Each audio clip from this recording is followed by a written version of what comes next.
All right, welcome back, Truth Seeker. It is Thursday, October 17th, 2019.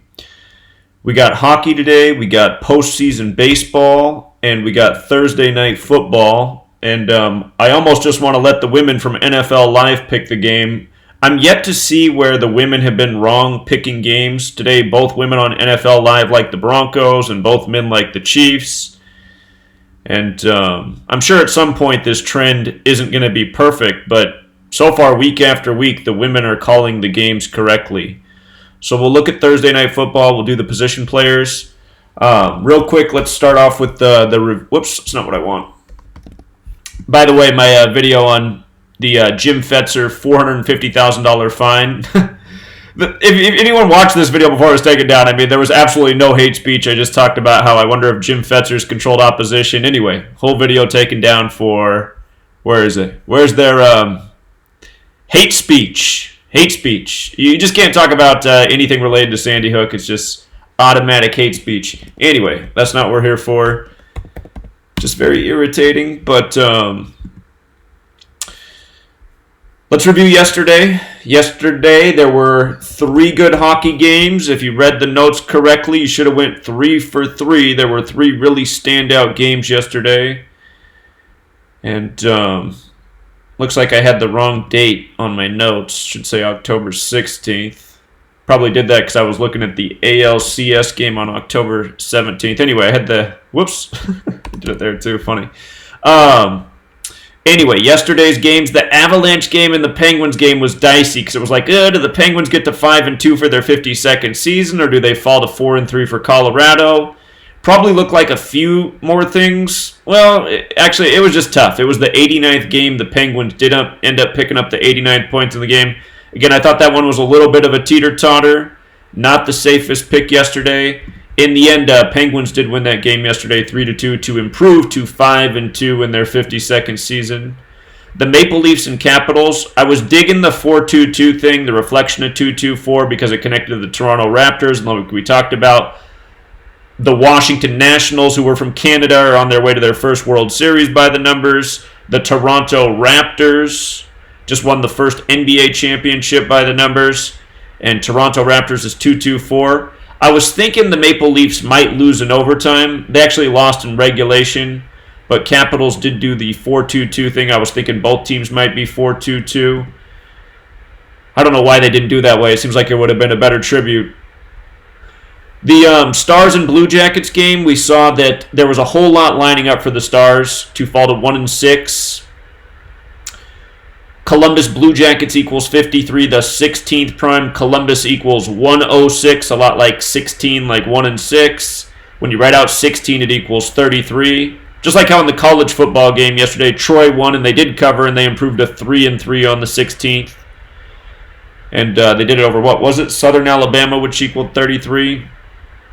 But also,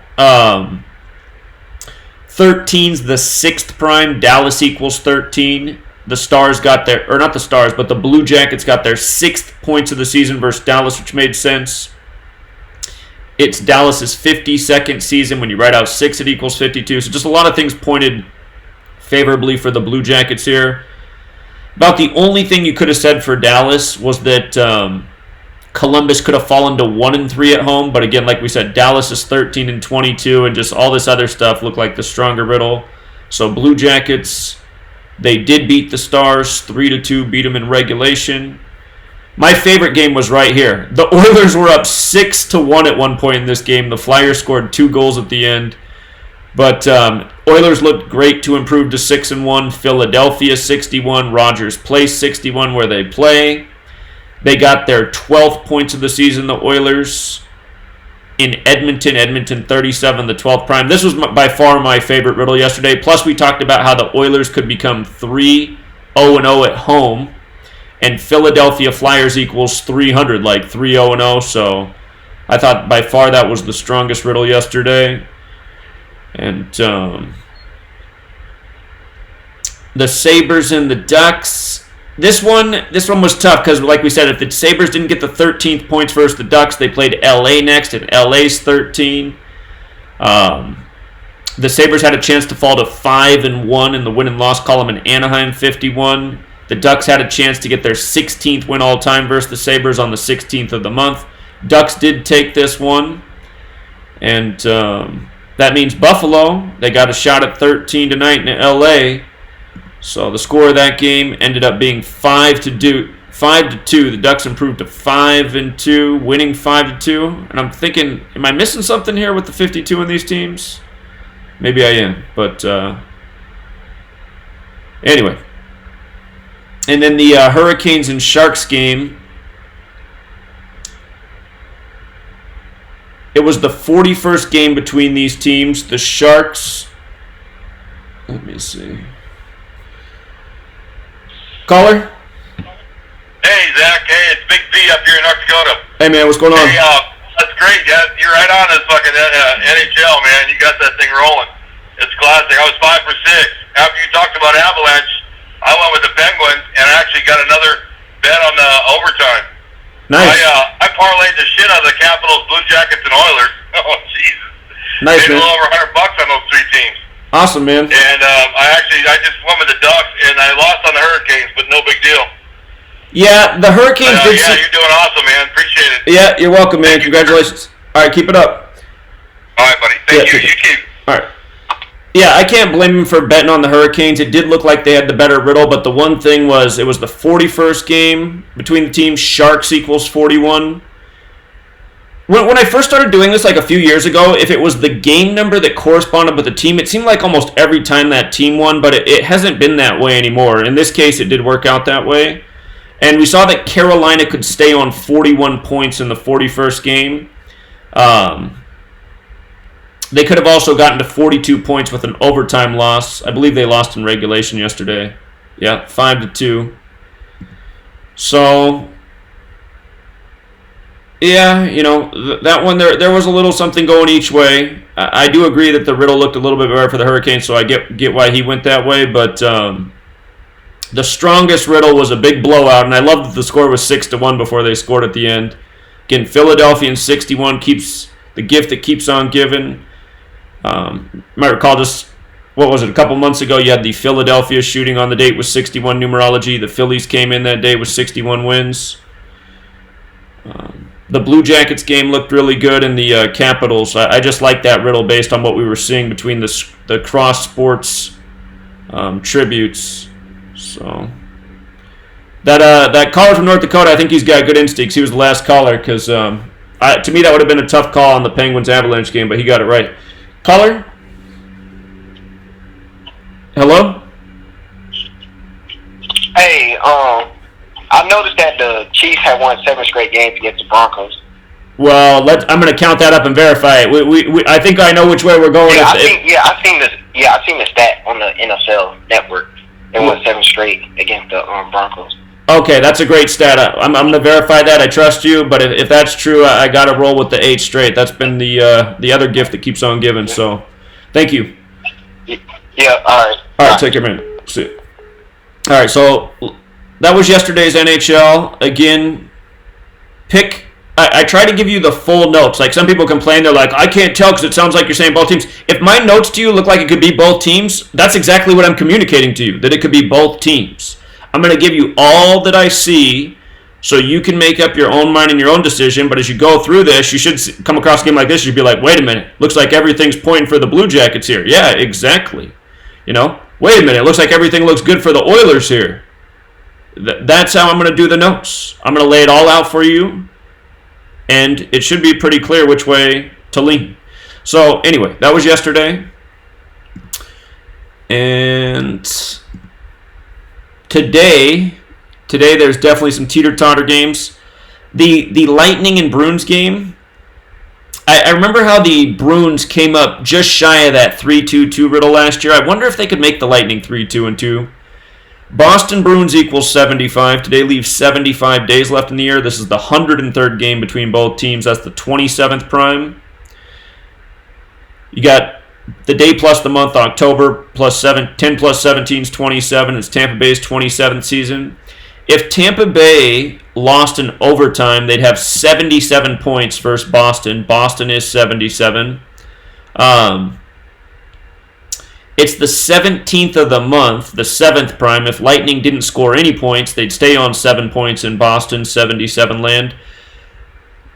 The only narrative I really see for Lightning picking up points in a win is that Boston, MA's 45, the 9th triangular number. They could get their 9th points. But what looks better to me is if Tampa loses this game, they're 3-3-1, like 331, the 67th prime. Avalanche equals 67, so does hockey. The Lightning play the Avalanche next. So they'd go into the Avalanche game with a very fitting record if they got the loss. If the Lightning fell to 3-3, remember Massachusetts equals 33, Tampa Bay also equals 137, the 33rd prime. If the Lightning lose, they stay on 7 points on the 17th. And the other thought is if they did lose in overtime, they'd be 3-2-2, so they'd be 3-2 in the win and loss column. Boston's also 32. And as for Boston, they can get their 12 points at home in TD Garden. TD Garden's 37, the 12th prime. So to me, things look a little bit better for Boston here. So that's that game. The Wild and Canadiens game, I don't know if I want to mess with because I don't trust the Wild enough. But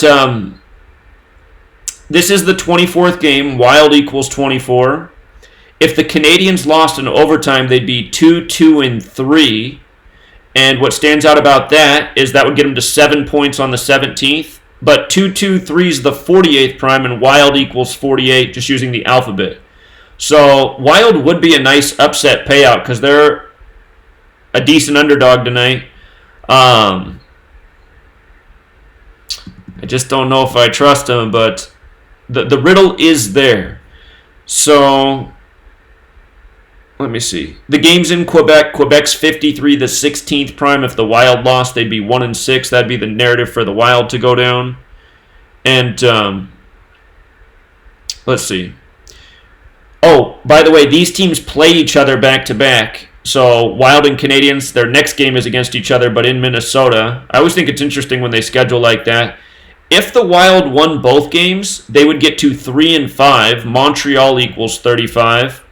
And the Canadiens, if they lost both, would be, well, depends on if they lost in regulation. But if they lost both in regulation, they'd be 2-4. Again, Wild's 24.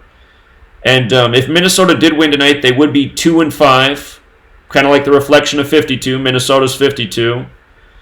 So, and then one. I really don't like this game. I'd probably stay away from this game. If the Canadiens won, they'd get their 8th points versus the Wild. It is the Wild's 19th season. 19, the 8th prime.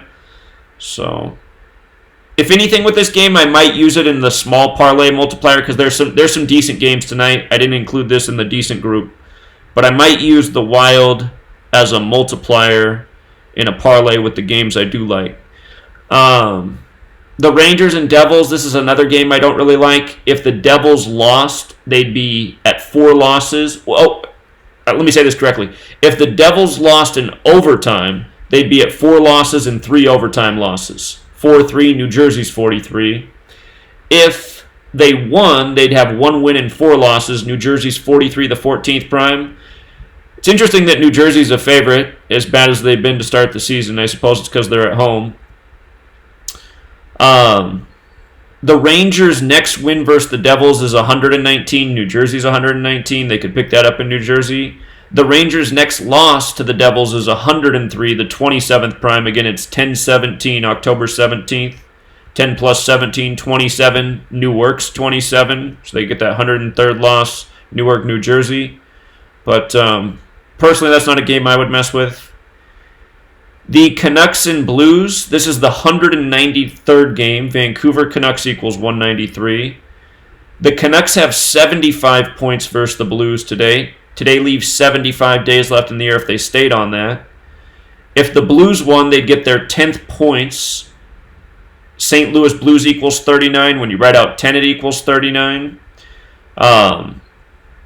If the Canucks split their next 2 games, they would be 4-3 after playing at New Jersey. Again, New Jersey's 43. You'd think that if the Canucks were going to win one of their next 2, they'd probably win at New Jersey rather than at St. Louis, the superior team. So, but again with the Blues, the one thing I'm looking at is how they could do the 3-2-2 thing as well.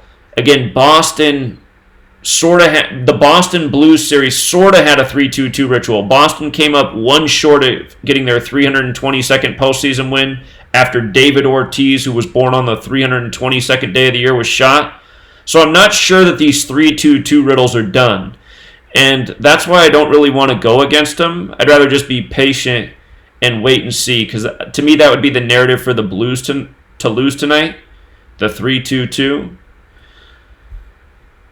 The Islanders and Jets game, I got to assume the Jets are going to make it to 5-4. Again, Jets is 54 with the alphabetic order and reverse alphabetic order. Winnipeg Jets equals 65. This is the 65th game.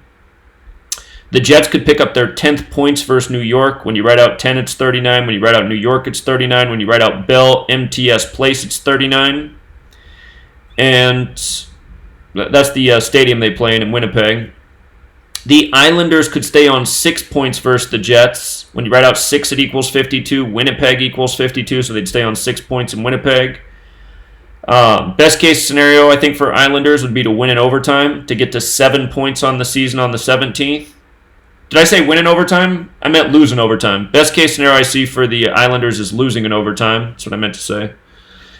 Also, the Jets can pick up the 27th win versus the Islanders on 10-17.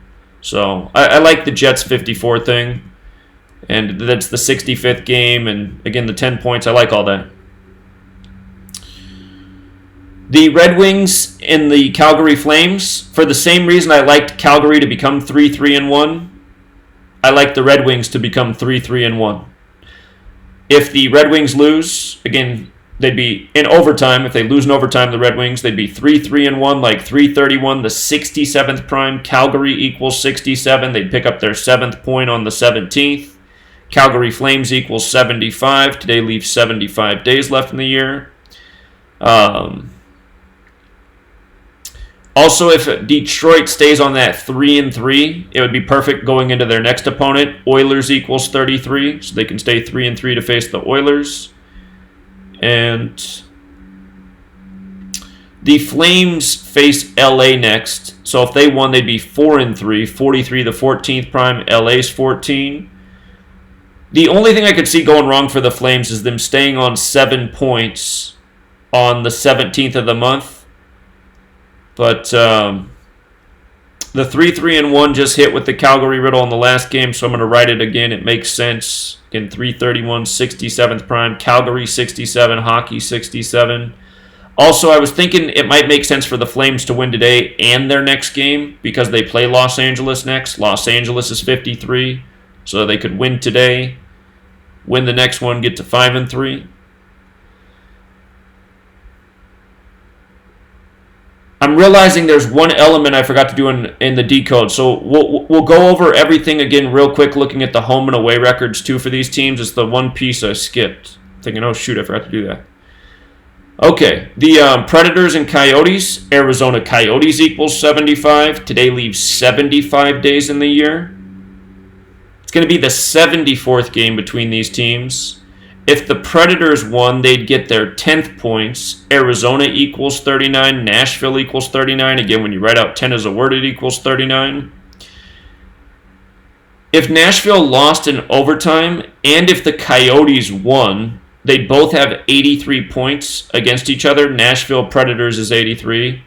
If it was the 23rd of the month, I would like that, just because 83 is the 23rd prime, or if we had 23 date numerology. I mean, it is possible that happens. It's just I don't see the connection to 83 today. If Nashville wins outright, they'd have 84 points. Arizona equals 84. They could pick up those 84th points in Arizona. So the 84th all-time points and the 10th points of the season, those both connect to Arizona. And that said, the Coyotes, if they did win today, they'd get the 7th points on the 17th of the month. 17 is the 7th prime. If the Predators lost today, they'd fall to 4-3. 4-3. They face the Florida Panthers next. Florida's 43. Panthers is 43. And keep in mind, they did come into Arizona 4-2. the Predators, and Arizona's 42. So I don't know if I ran the name of the arena. Let me do it again. Meant to. I might have, and there might have been nothing there. Yeah, I did. There was nothing there. So anyway, that one is a bit of a teeter-totter. I probably wouldn't mess with that game. You got a good argument for the Predators to pick up the 39th or the 10th and 84th points, but you also have a good argument for them to go into that next game 4-3. Doesn't always work out that way, but yeah, I don't think it's worth messing with that game. The Golden Knights are a huge favorite at home against the Senators. I didn't really see anything lining up in this game, really, for either team. Other than if the Senators lost, they'd be 1-5. Senators equals 47, the 15th prime. Nevada equals 47. I guess the upset narrative for the Senators would be to get their 5th points versus the Golden Knights in the 5th game. Ottawa does equal 17, the 7th prime. They could very well start 1-7 this year, Ottawa, because I noticed if they did that, the next team they'd play would be the Red Wings, and that game's on an 18-date numerology, possibly fall to 1-8 on the 18 date. And I was just looking ahead down the Golden Knights schedule. I was thinking they might very well start the season 6-5. They'd face the Chicago Blackhawks and be 6-5 by the conclusion of that game. So anyway, there's nothing real clear there. Vegas doesn't really pay anything. Senators would be a great upset, but I just don't see a strong narrative. So, and then the last game, the Sabres and the Kings. If the Sabres win, they'll be 6-1. Los Angeles Kings is 61. They'd get their 13th points. LA's 13. They'd get the 13th points and the 6th win. 13, the 6th prime. And if the Kings lost, they'd get their 59th loss in regulation versus Sabres. 59's the 17th prime, so they'd pick up the 59th loss on the 17th day of the month. Only narrative I could see for the Kings to upset the Sabres is to improve to 3-4 because they play the Flames next. Calgary Flames. Flames does equal 34. But I dig the 6-1 and the 13th points more. I think that's the better riddle. And let me run Staples Center one more time. Staples Center. 157, 37th prime. Los Angeles 37. I guess I'll make one more note. If Sabres lost in OT, they would have 12 points. Los Angeles equals 37, 12th prime. I still dig the 6-1 riddle better because it syncs up with the name Los Angeles Kings and also the 13th points versus LA. Do this real quick. Let me run through the home and away records for each team. So LA at home, 1-2. LA could fall to 1-3 at home for another 13. So let me do that real quick. LA is 1-2 at home. LA equals 13. And they're playing Buffalo, right? Buffalo's 1-1 and 1 away. Huh.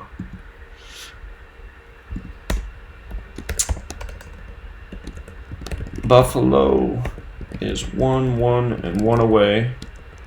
L equals 12, A equals 1. That's the only thing I could see going wrong there. If they lost, they'd be 1-2 and 1. L 12, A 1. I still favor the 61-13 thing. The points narratives are the best. All right. Vegas Golden Knights, Ottawa Senators. Let's see. Vegas is at home. Vegas could become 3-2 at home. Hold on.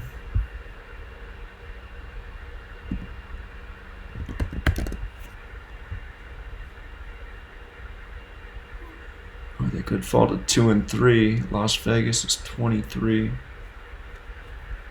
All right, hold on. Caller? What's up, man? The hockey games for tonight. The only two clear reads I see that's like good reads is the Vegas and the Brewers. Cause they got a lot of underdogs on some of these games tonight that they going for, and I think the St. Louis Blues is another good one too.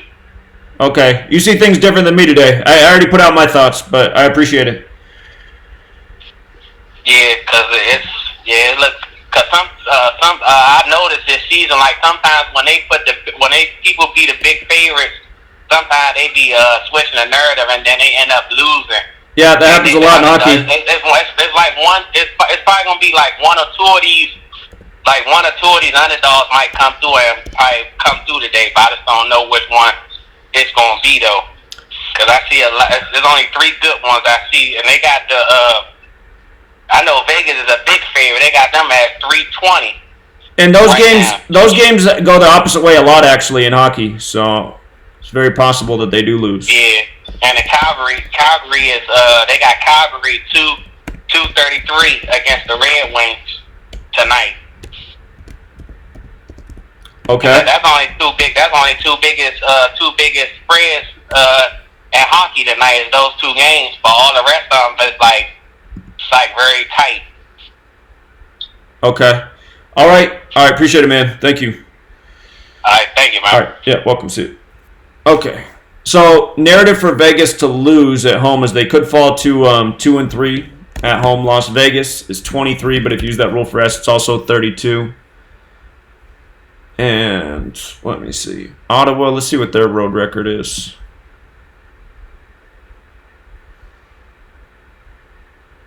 Ottawa away, 0-1-0 away. So only 1 road game so far. Vegas is, or Ottawa is 0-1-0 away. Just one more time. Actually, I skipped on one thing with this game. If the Senators won, Vegas Golden Knights does equal 89, which is the 24th prime.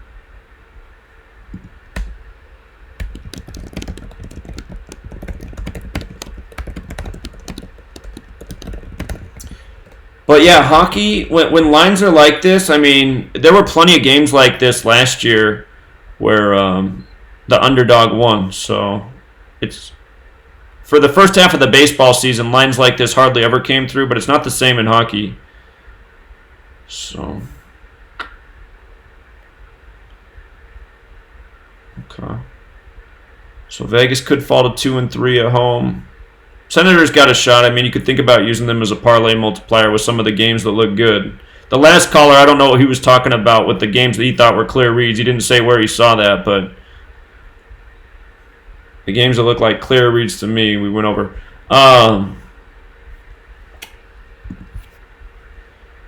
Predators, let's see. Nashville Predators, what are they? They're on the road at the Coyotes. Nashville's 1-1 away. I don't know about that number.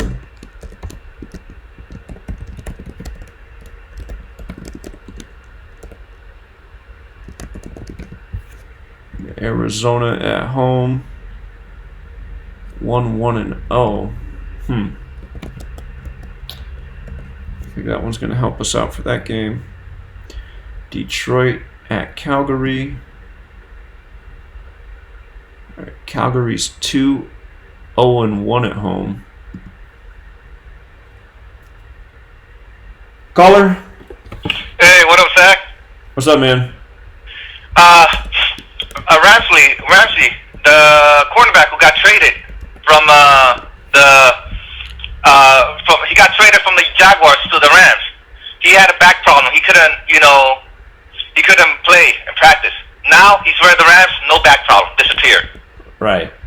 How that happens? Magically, huh? What a coincidence. Also, something else. This narrative, I don't know for the Yankees. Yankees and they used the word.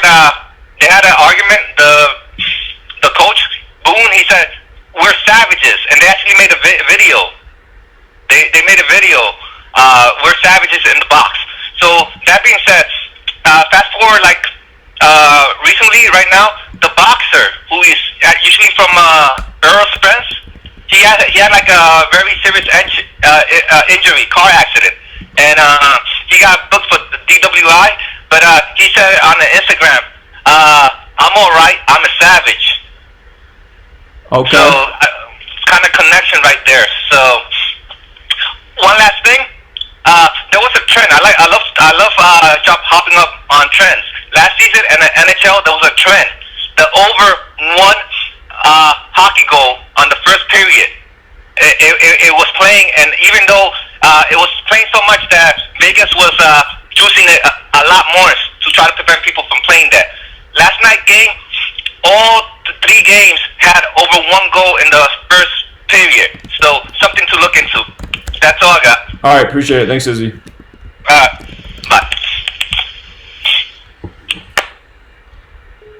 Okay. Isn't it Calgary's 47th season?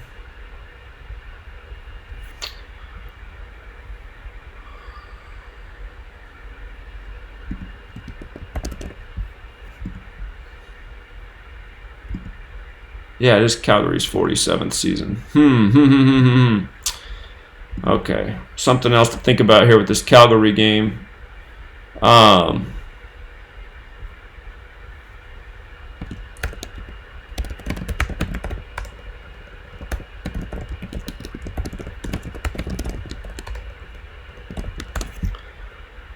Okay, so here's one concern for the Calgary game. I was talking about how if the Red Wings won, they would be 3-3-1 overall, 67th prime. They'd pick up their 7th points on the 17th of the month with the overtime loss. And then that would set the Flames up for their next game with LA. Very well could still be that way, but looking at the home record, I now see a little narrative for the Red Wings. They're 2-1 away. If they won, they would be 3-1. Calgary's 31. Calgary's 2-0-1 at home. If they won, they'd be 3-0-1, which is also like 31. But if they lost, they'd be 2-1-1, like 2-11, the 47th prime. And it is their 47th season. So that makes things a little bit... And again, there is the chance that the Flames could stay on 7 points on the 17th. Let me see the Red Wings play again next. Do I have that up here?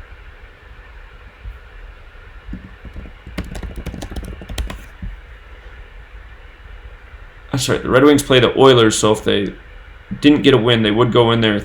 Well, if they lost in overtime, they'd go in there 3-3. Huh.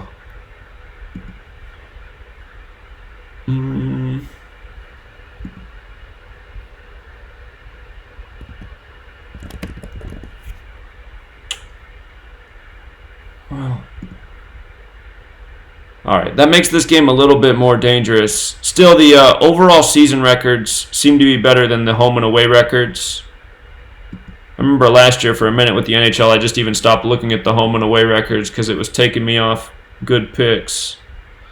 So, but it is still something to think about there. All right, let's check with the Islanders and Jets real quick.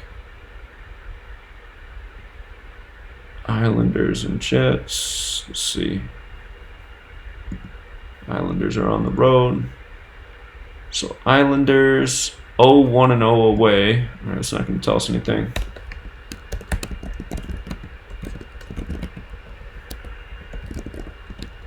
And the Jets.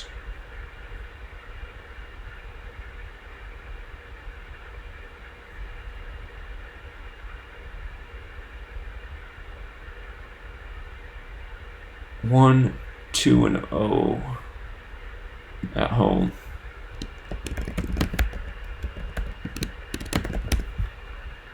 Let's see. Jets. Islanders.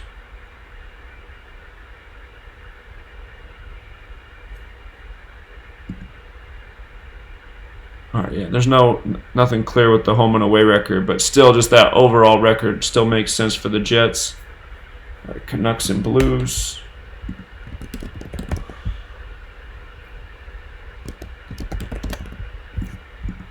All right.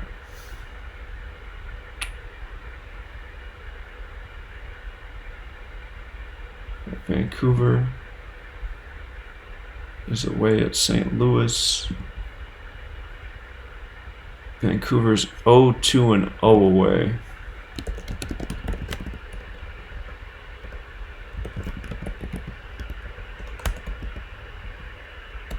I believe Vancouver equals, does it equal 121?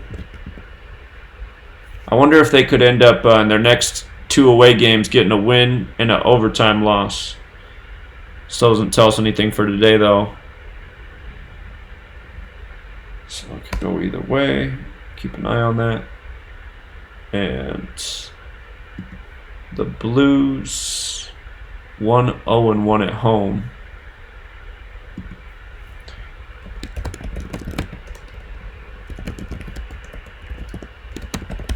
Make sure I'm not missing anything. Vancouver Blues. Okay, it's not going to help. And then Rangers and Devils.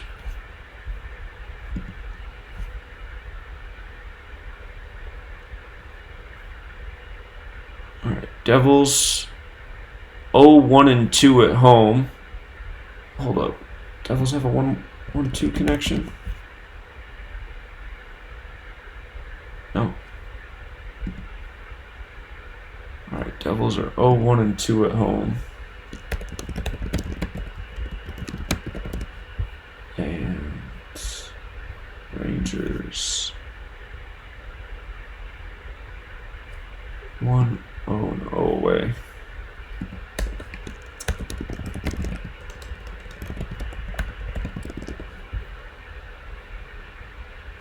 All I could say is a 101 26th prime.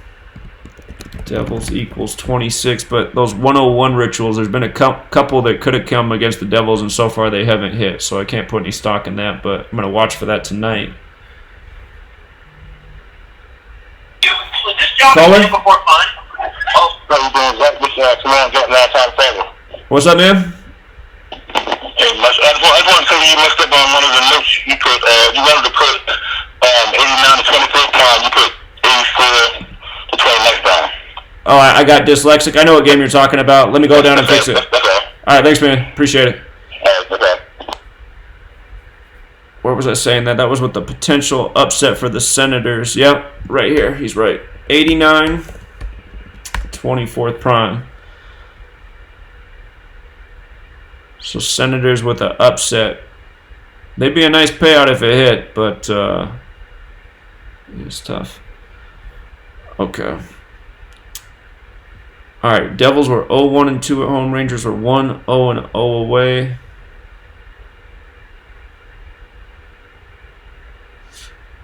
Okay. And then Wild and Canadian, last one we got to put in here. Montreal is 1-2-0 at home.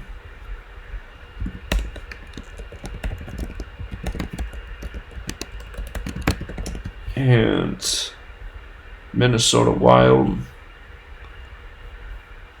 Let's see here. 1-4 away.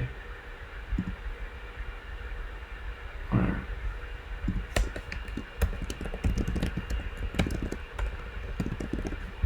Let me check that out again.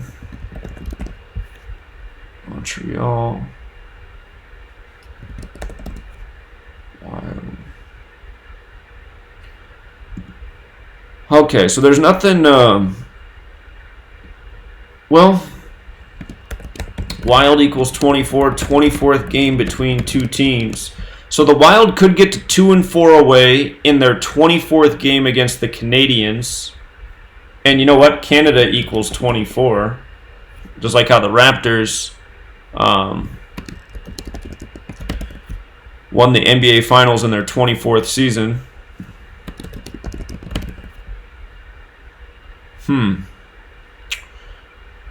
Again, if the Canadians lost in overtime, they'd be 2-2-3, like 223 the 48th prime. Wild's 48, and then they get to 7 points on the 17th. So it's possible. All right. That might be the best find in the home and away records.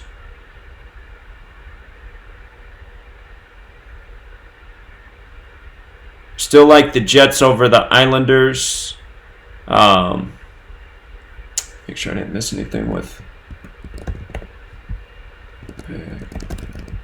Islanders. I didn't miss anything.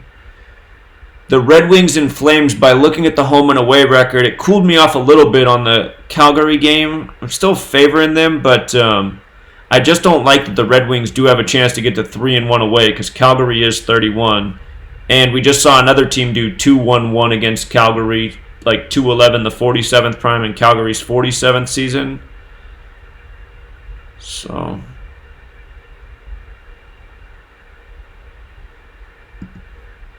yeah, there's a lot of close games today. I'd be careful in hockey. Again, be patient. Take the best games as they come. Yesterday we had 3 good, strong riddles. I wouldn't say today we got 3 good, strong riddles like yesterday. So, and then the Sabres and Kings game still looks pretty good to me. Getting to 6-1, 13th points for Buffalo.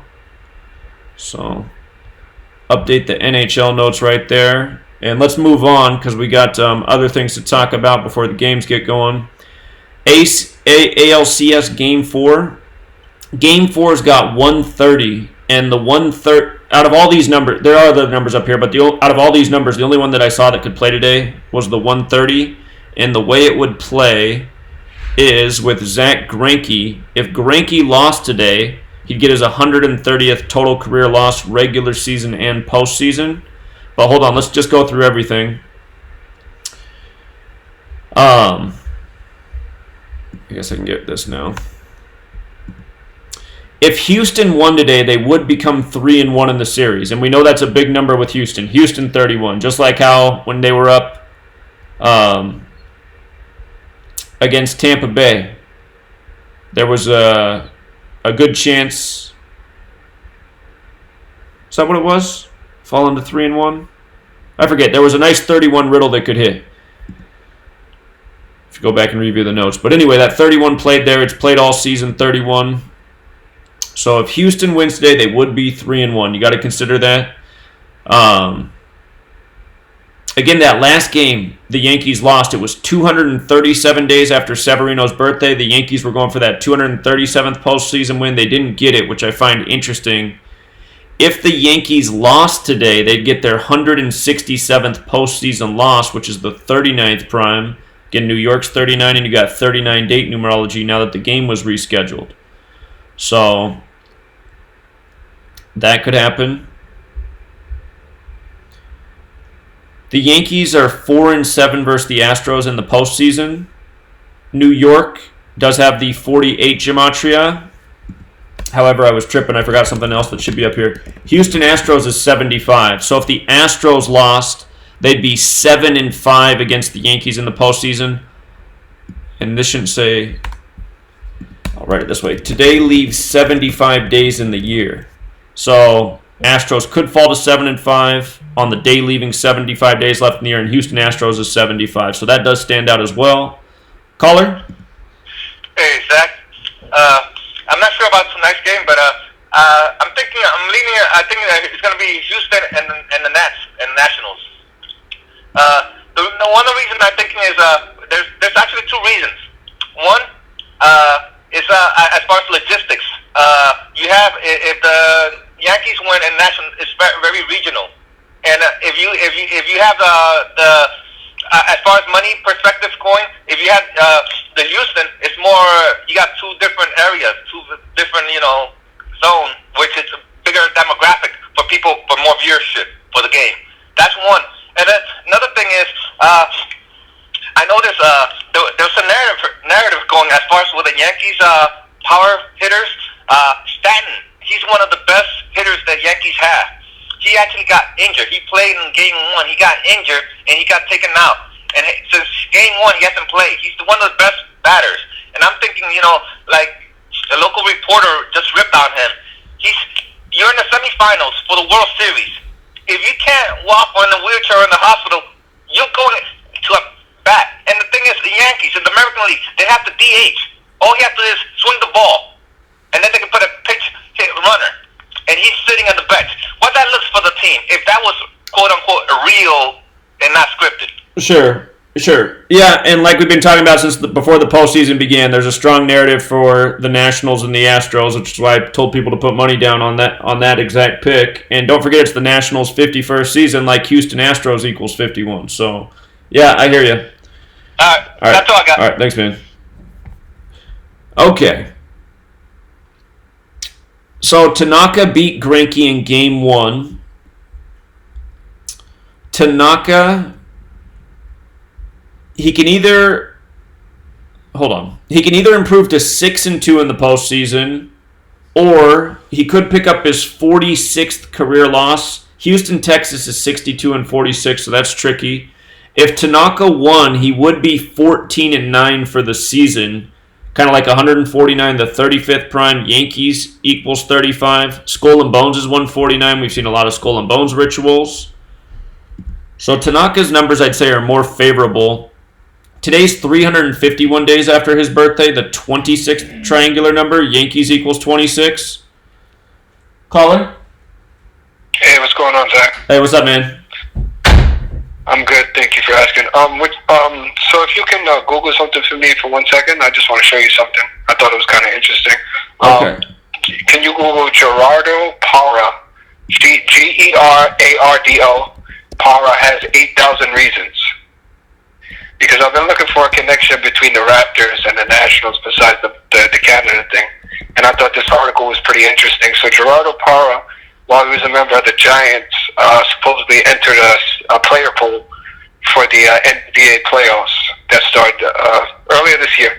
His team was the Toronto Raptors that he got selected with. He was the last person to partake in this. And just him as a person, his birthday, everything is pretty interesting. So I just wanted to show you this because this was just one of the connections I found between Toronto and the Nets. Okay, that's interesting.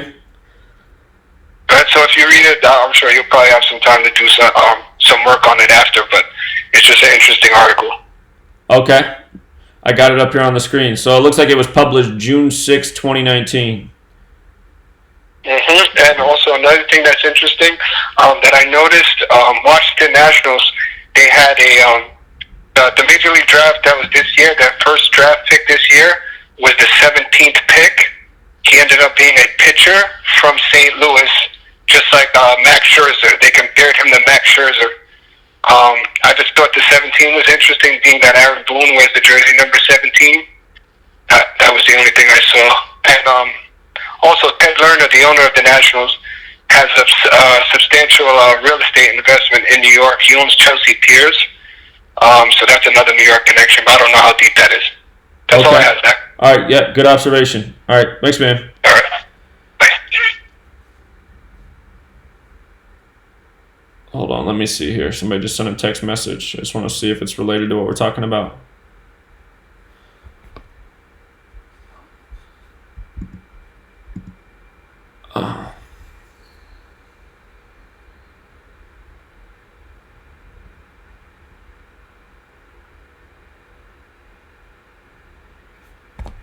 Okay.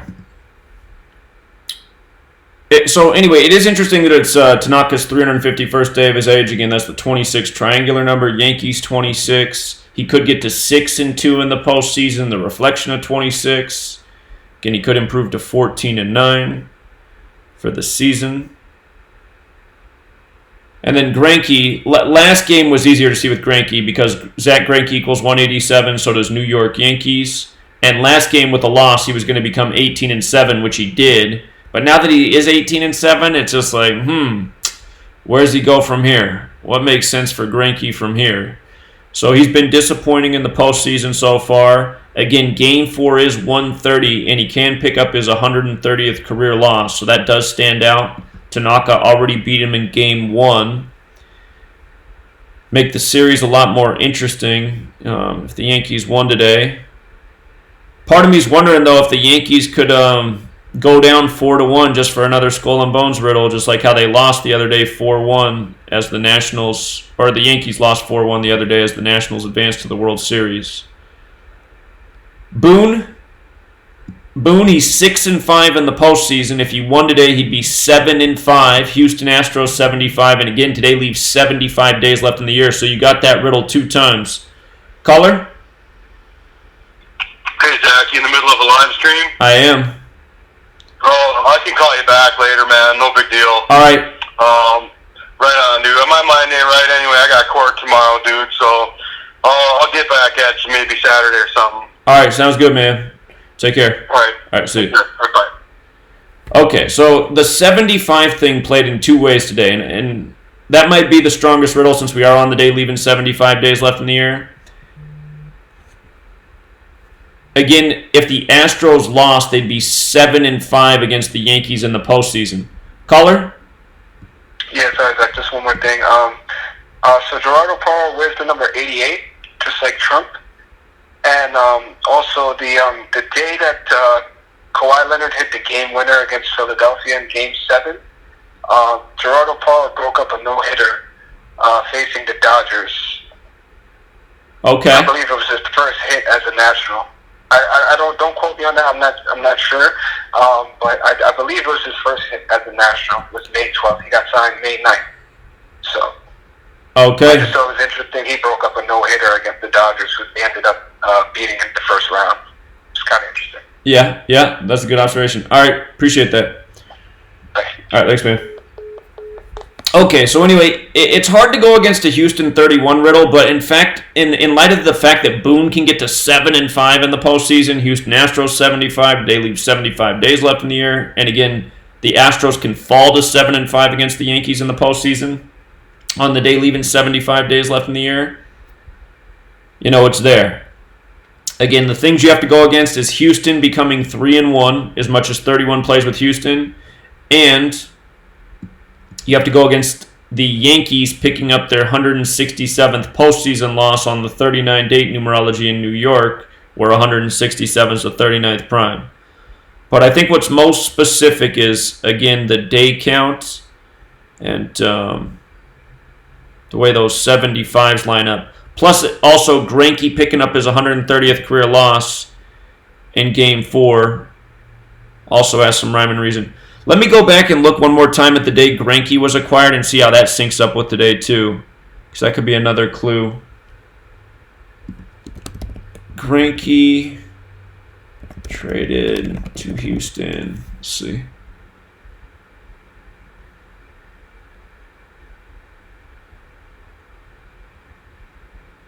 It's not the day. So, all right, it was July 31st. July 31st. To today. Oh. Today's 78 days later. New York 78. It's also a span of 79 days, the 22nd prime. They could even up the series 2-2. Let me plug this note in here about Greinke.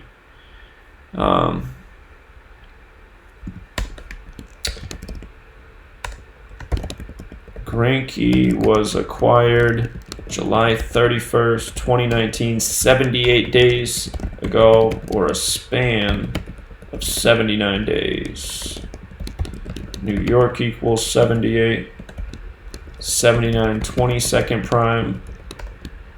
Yankees can even series at 2-2 with a win. So...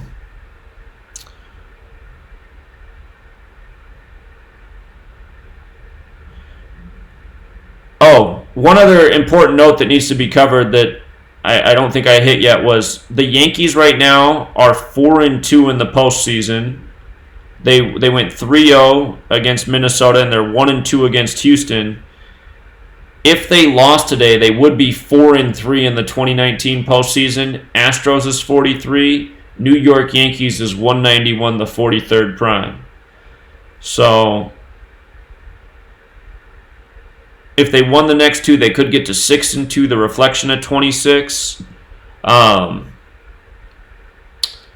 yeah, I mean, it's a tough call here, really. It's hard to go against a Houston 31 Riddle. They usually come through. But the Yankees have that nice alignment through 75. But then for their postseason record for the year, it's like, yikes. Because, again, Astros equals 43 and New York Yankees is 191, the 43rd prime. So if I was betting on this game, I wouldn't bet a lot. I'll put it that way. Again, we're about to be overloaded with sports games to choose from. A week from now, we're going to have 15 hockey and NBA games to choose from a day, plus football. So just remember, you don't got to go for every single game. I don't think that it's a safe pick either way.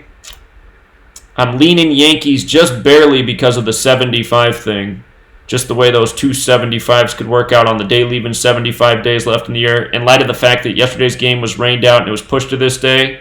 And again, this whole bomb cyclone thing, there's a point I should make. Bomb cyclone, again, I'm telling you, this stuff's weather warfare. Bomb cyclone's 109, so is Yankees. So, weather's 109, military's 109.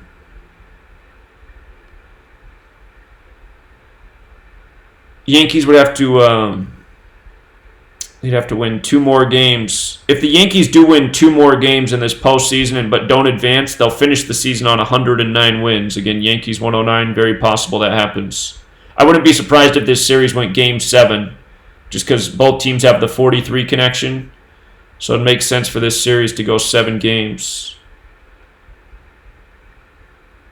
The Yankees' next home win would be their 60th of the season, but we don't have a connection to that today. Their next home loss would be their 26th home loss. The Yankees 26. So, update that, and let's see. Let's talk Thursday Night Football now. Again, both women on NFL Live picked the Broncos today. And again, I've noticed this theme of the women calling the games right and the men not. Both men had the Chiefs. There was 4 people who picked, 2 women, 2 men. Both women had the Broncos. Both men had the Chiefs. Both men said the same thing. They don't see Andy Reid losing 3 games in a row. So, I don't see anything with tonight's game with the home and away record in terms of win or loss picked up by the home or away team. Hold on, let me check something real quick that I keep forgetting to do.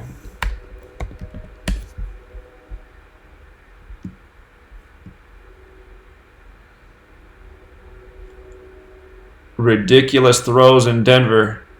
I remember this game. This was the last game of our 6-team parlay last year. Or never mind. They're talking about the game from 2017. But that game, when we had the 6-team parlay last year, we had to wait for Monday Night Football where the Chiefs beat the Broncos in a comeback. That game was a nail-biter. All right, let's see. Ridiculous. 131, the 32nd prime. Denver 32, Broncos 32. 50 like Chiefs. 139, the 34th prime. 67 like Kansas City. Okay, just seeing if that was any clue for tonight. All right.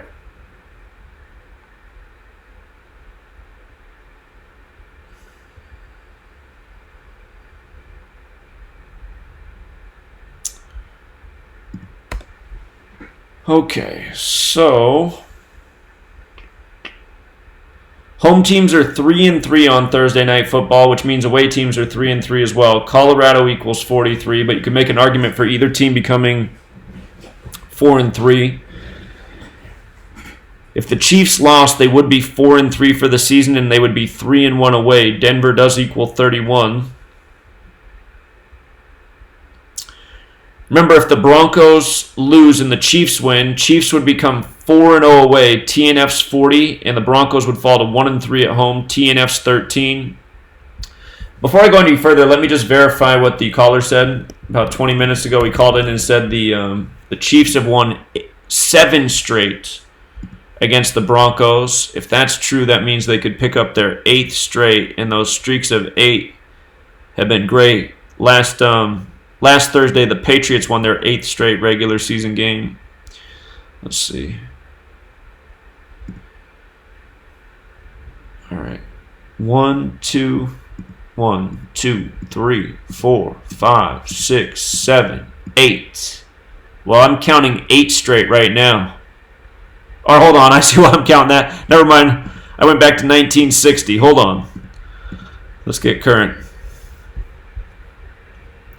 1, 2, 3, 4, 5, 6, 7. Yes, sir. So Chiefs can win the 8th straight game. Going to be the 119th meeting between these teams. How many postseason games do they have? They've met one time in the postseason, so it'll be the 118th regular season game. All right, let's see. Chiefs can win 8th straight versus Broncos. 19 8th prime streaks of 8 have been very consistent. I don't think we've seen a single streak of 8 not come through yet this year. Pretty sure every streak of 8 in the NFL season so far has hit. So could the women finally be wrong on ESPN tonight? Color? Hey, Zach. For tonight's football game, I'm leaning on the Chiefs, and this is my reason. My reason is so far from the last 2 weeks, the dogs have been barking. A lot of dogs have been barking, and there's also a means to regression. The underdog cannot win all the time. And last Sunday, the dog lost, but they still cover the point spread. So something to look forward also next week. I mean, the dogs have been barking a lot for the last 2 weeks, so that's all I got. All right, appreciate it. Thanks, Izzy. All right, bye. All right.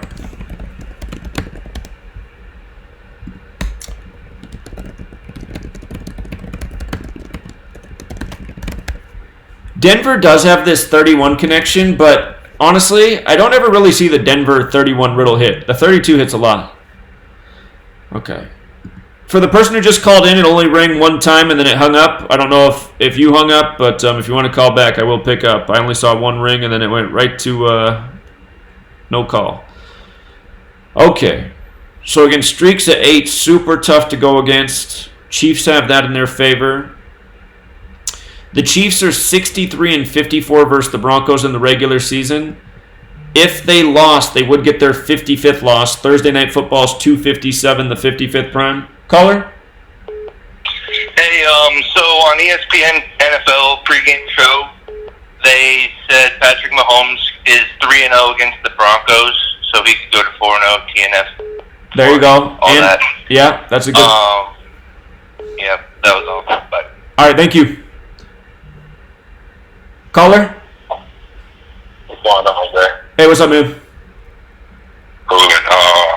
I was just what I was gonna call in for that 7-0 stat, but something you already got it. But what I was gonna say is, can you find out the last time they did lose in Colorado, like, because they play in Denver? So check the date and see how many days they're lying. Maybe they can give us another clue. Sure, I'll look at the last time they lost to them, which was actually at home, and I'll look at the last time they lost in Denver. I'll do that right now. Right, and then one more thing, man, that line, if you can just kind of check on some injuries for me, because I'm at work right now. I done got back in Atlanta, but I just don't like that line. It's only 70% is on the money, but it's only a -3 line. I know they lost 2 straight, and I know Denver put a couple wins together, but the -3, Zach, that's a Chiefs like a Super Bowl contender. So that line kind of fishy. Yeah, what was interesting is I was watching the gambling show that they do on Fox Sports, and all of them are convinced the Broncos are going to win this game. So they're just saying, yeah, you got to take them to cover tonight. But, yeah. You did hear that. You heard that out of their mouth? Right, all of them were in consensus that the Broncos are going to win. So usually that's not a good sign, but for the Broncos it's not a good sign. But I really like the Chiefs can get their 8th straight win here. I'll measure these dates and see how it lines up. Okay, that's all I wanted. Yeah, you got it. No problem. All right. I appreciate it. Yeah, take care, man. See you. Okay, let's see how this works out. So, the last time the Broncos won was September 17th, 2015. And that game was actually in Kansas City. That was pre-Patrick Mahomes days, obviously. That was 213 weeks ago. That's our Monday Night Football number, 213. 4 years and 1 month ago. Here, let me just write this stuff down. It was also 49 months. The over-under's at 49.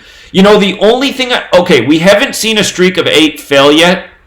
The only way I could see it failing today is because it's the 17th of the month, right? 17, the 7th prime, if they stopped the losing streak at 7. This is the first time we've ran into that scenario with the 8s where it fell on a date with a 17 connection. So, where did I write that at? This game is on the 17th of the month, however.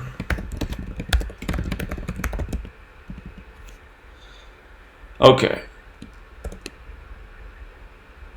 Last time Broncos beat Chiefs was in KC September 7th. Wait, was it September 17th? Oh, it was also the 17th, huh? So, and now they've lost 7 straight since then. So this is our one thought about why the streak of 8 could finally get beat, because it's on the 17th, the 7th prime. That was 49 months ago. 4 years, 1 month. And it was 1,491 days. Let me see. Okay, that's not prime.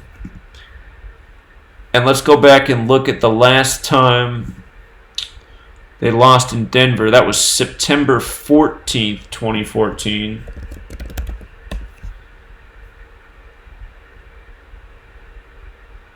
$1,859 days. Let me see if that's prime.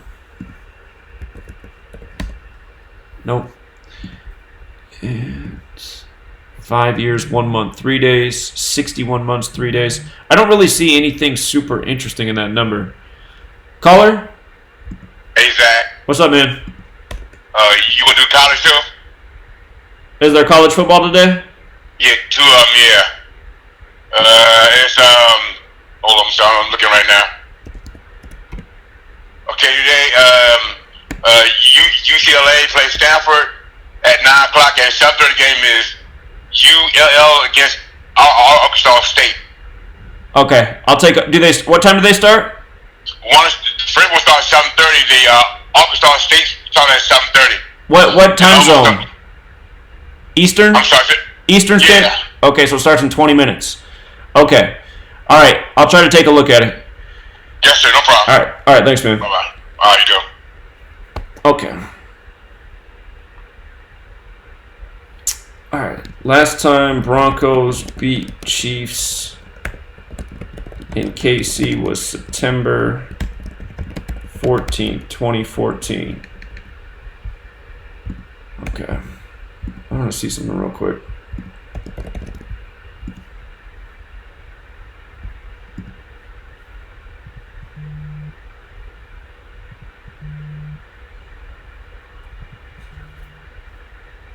Caller? Hey, Zach. This is a first-time caller. I just wanted to let you know I live in Denver, and the Denver coach said that Mahomes was an arrogant athlete, and arrogant athlete equals 66. Okay. So, just wanted to throw that out there. All right. Appreciate it. Thank you. Okay. All right. Bye-bye. We got 66 date numerology. NFL 66. I'm not sure where they're going with that, though. Mahomes is 7-1 versus the AFC West. And, again, he is 3-0 versus the Broncos, so he could get to 4-0. Okay. All right, let's keep moving through the numbers here.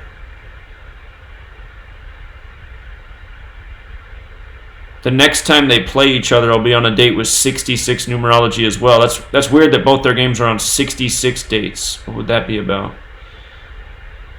Okay. Caller? Hey, off subject for this game, Minnesota Vikings equals 2-3-1. 2-3-1. What's your thought on that? Detroit goes 2-3-1. Oh, you're talking about a different game. Yeah. Okay. So, yeah, just when you get time to do that. So. All right. Appreciate it. Yep, and you doing the Stanford game, right? Yeah, I'll finish up here looking at Thursday Night Football, and then I'll take a peek at those college games.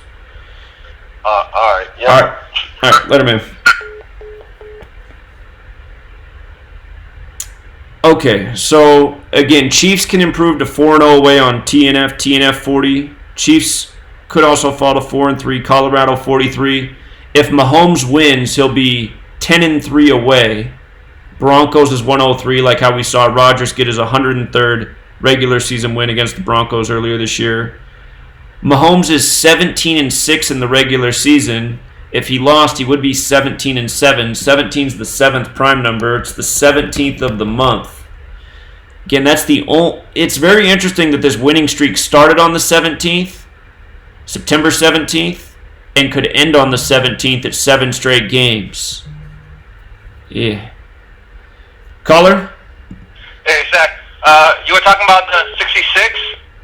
I don't know if there might be connection, but a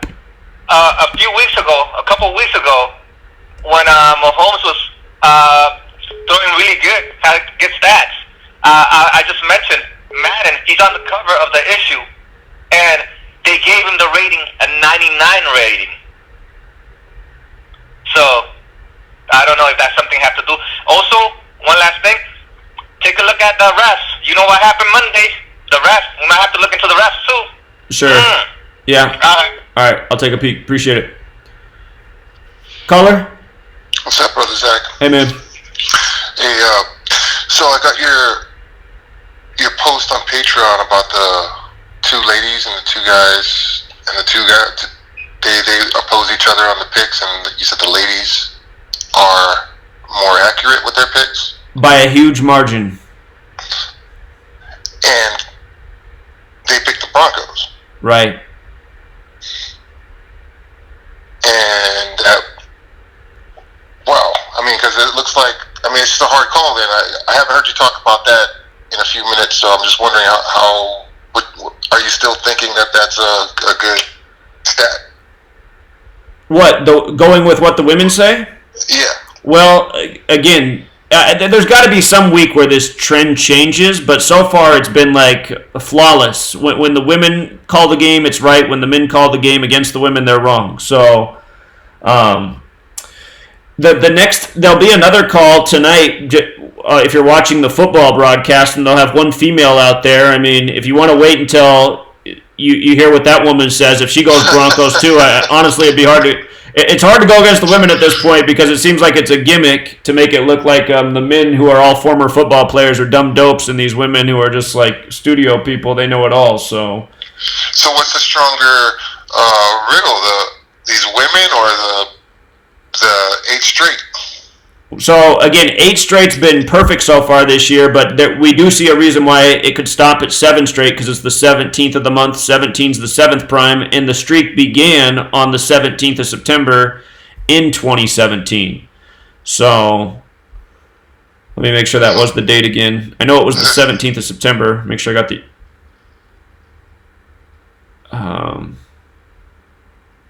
Hold on, it was further back than September. Hold on, what year was it? It can't be 8 games in 2 years. Yeah, that's wrong. So it must have been 2015, I think. Okay. Yeah, it was 2015. All right, well, thank you, Zach. I appreciate it. Yeah, welcome in. Okay, so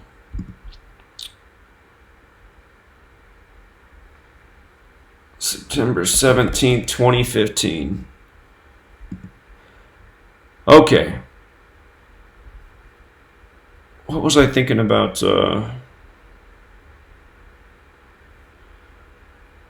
Again, one other thing that could go against the Broncos in light of Thursday Night Football is Thursday Night Football's 257, the 55th prime, and they could get their 55th loss versus the Broncos tonight. So that's also on the board. And caller?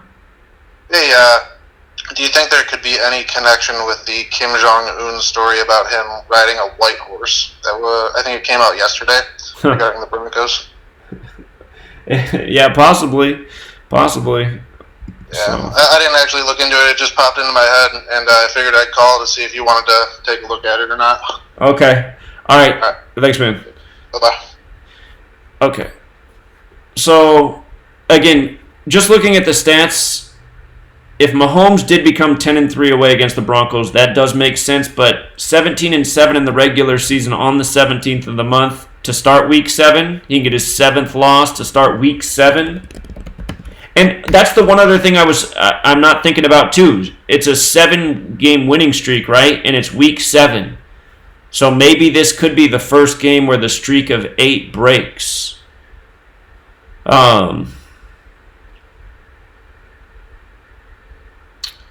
Flacco, what his riddle is to get his 64th all-time win. Kansas City Chiefs is 64. However, he could also stay on 98 wins. Kansas City Chiefs, and that's in the regular season. He could stay on 98. Kansas City Chiefs is 98. Mahomes' name is 99. So, yeah, it's hard to go against the 8s, but again, there is a reason for the streak of 8 to not happen. Week 7, 17th of the month.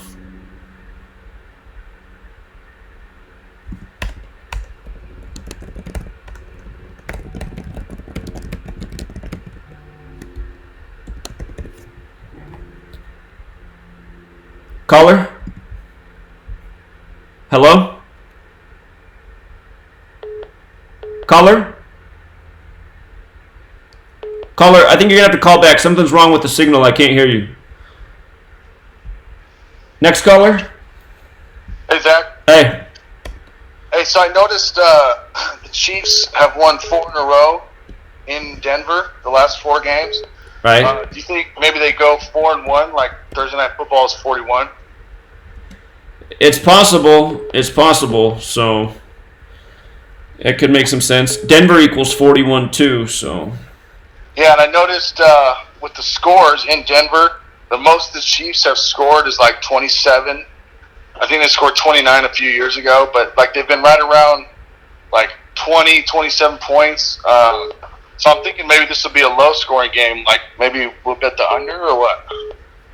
Well, that was all the expert advice too, was to bet the under. All the experts today had the Broncos winning and the under. So. Huh. Okay. Yeah, I was watching the thing on Fox Sports. I forget what the show's called, but yeah. All right, right on. All right, see you, man. Okay. Both women have Broncos winning this game. And it's funny you brought up the 27. I know both women had the same winning score today on NFL Live. They both had the Broncos winning with 27 points. I forget what they had the Chiefs at. So,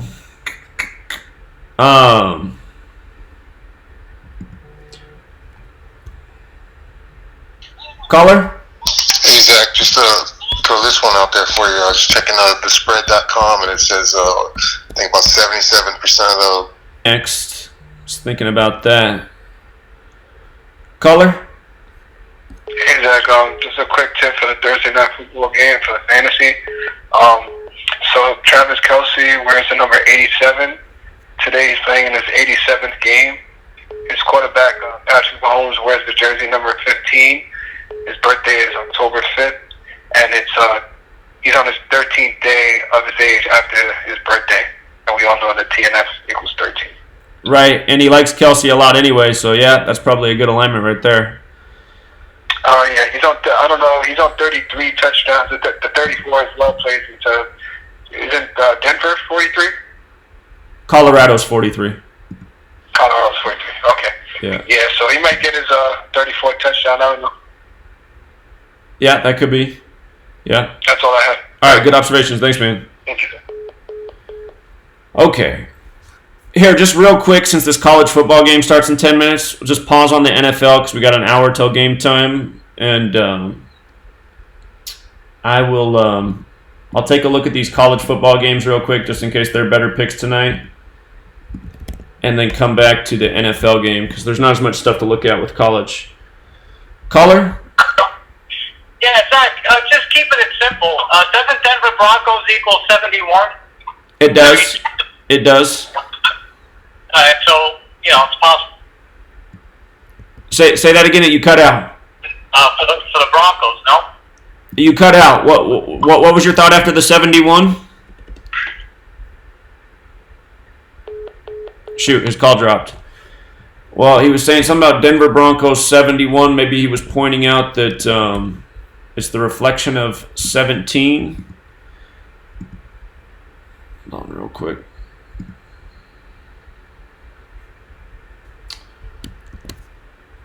All right.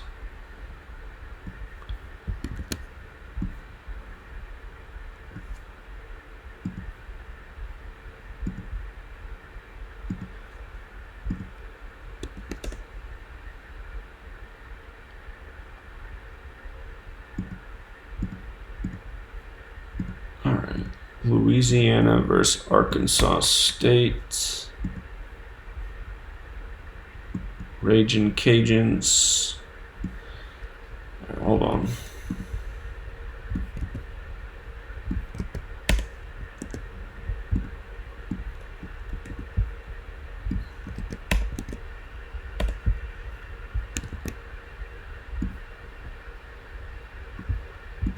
And Arkansas State. I forget what they are.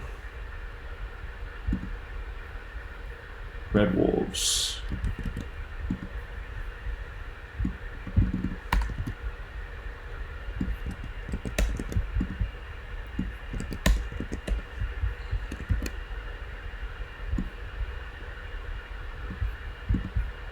Let's see.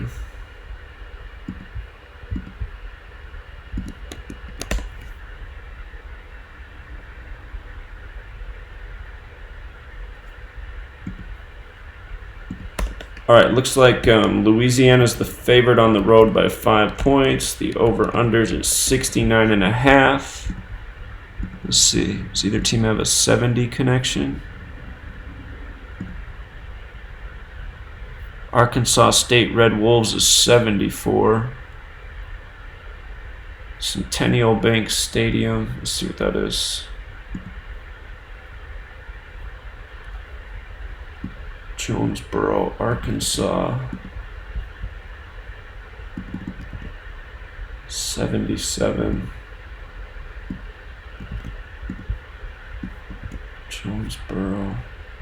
Jonesboro AR is 66, like the date numerology.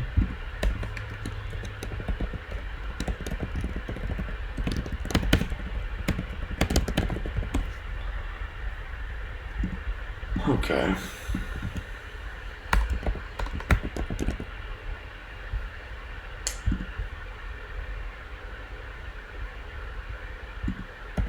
Louisiana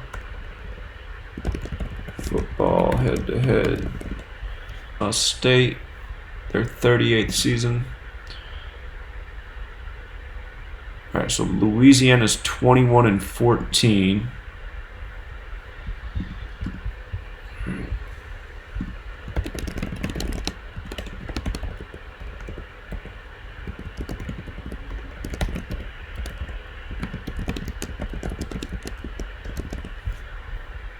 Can either team hit a number that sinks here that makes sense? Arkansas State.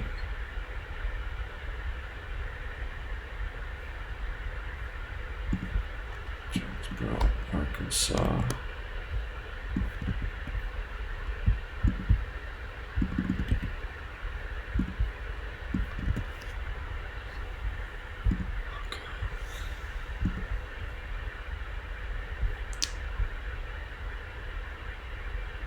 Sun Belt. Check out the division name. 42. 2.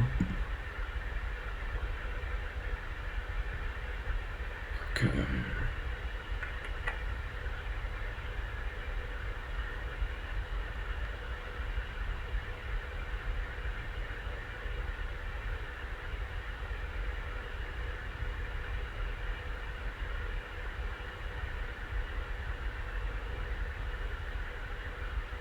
Alright, I don't see anything in the gematria for either team that could point to the head-to-head record. Let's see what's up with the coaches. Louisiana football coach Billy Napier. Billy Napier at 66, like the date numerology.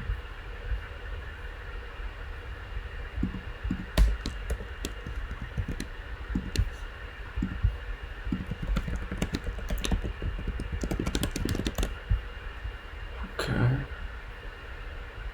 And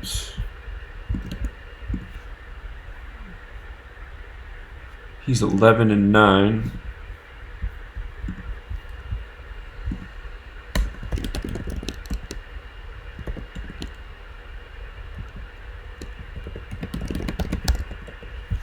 So he can get his 12th win. Is there anything here that connects to the 12th win?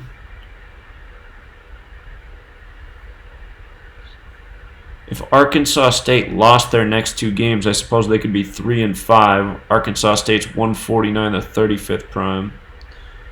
But let's see. Arkansas State football coach Blake Anderson.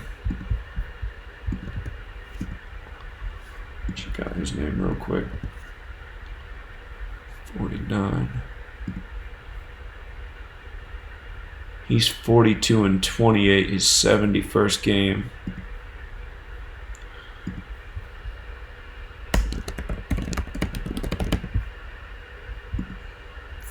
and 28. Shit.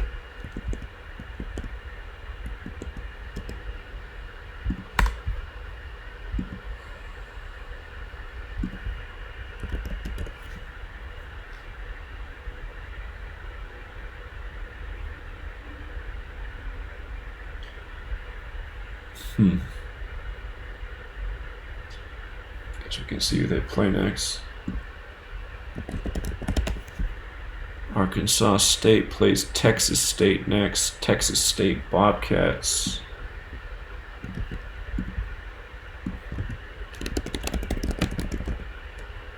Texas State Bobcats. Texas State Bobcats is 43. So if Arkansas State lost, they would go into that game 4-3. So far that's the best clue.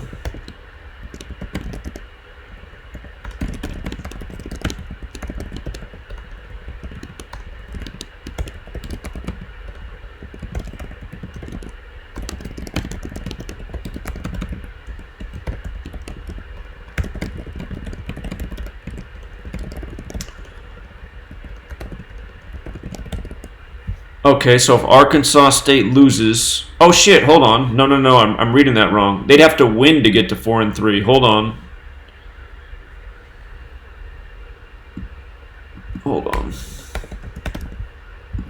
So that would be the upset narrative. Arkansas State could improve to 4-3 to face the Texas State Bobcats. And... I know what I forgot to do. I forgot to look at the last time these teams played each other.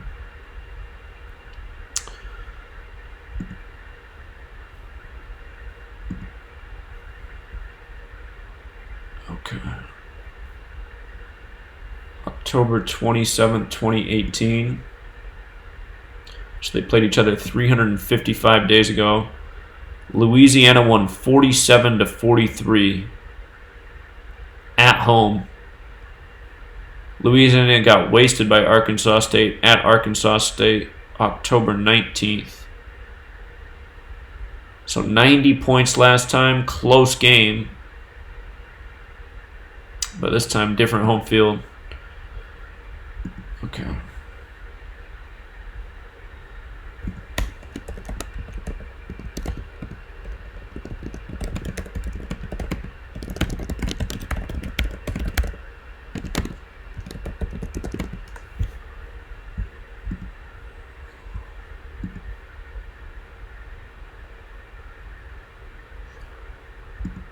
right, so this time Arkansas State's at home.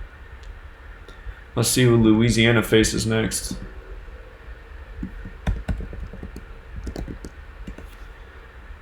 So, that's interesting that they both play the same team next.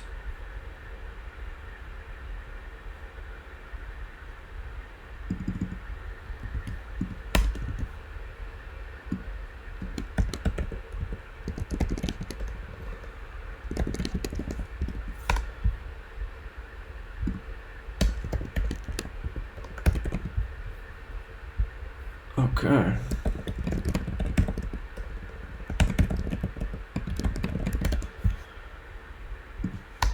So again, I'm always looking for something that makes sense with the coach's record. That's important right there, because the Arkansas State coach, if he didn't win this game, it would be perfect for him to get his 43rd win against his next opponent. So, yeah, I wish that was the scenario tonight, because that's what I always love, when a coach can pick up the win or loss that matches the full team name. So if that Arkansas State coach does not win tonight, he'd be primed to get his 43rd over the Texas State Bobcats in the next game.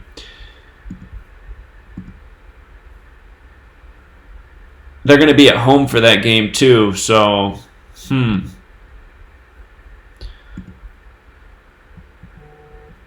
because sometimes looking at the next opponent can be misleading. Caller? Yeah, what's up, Zach? What's up, man?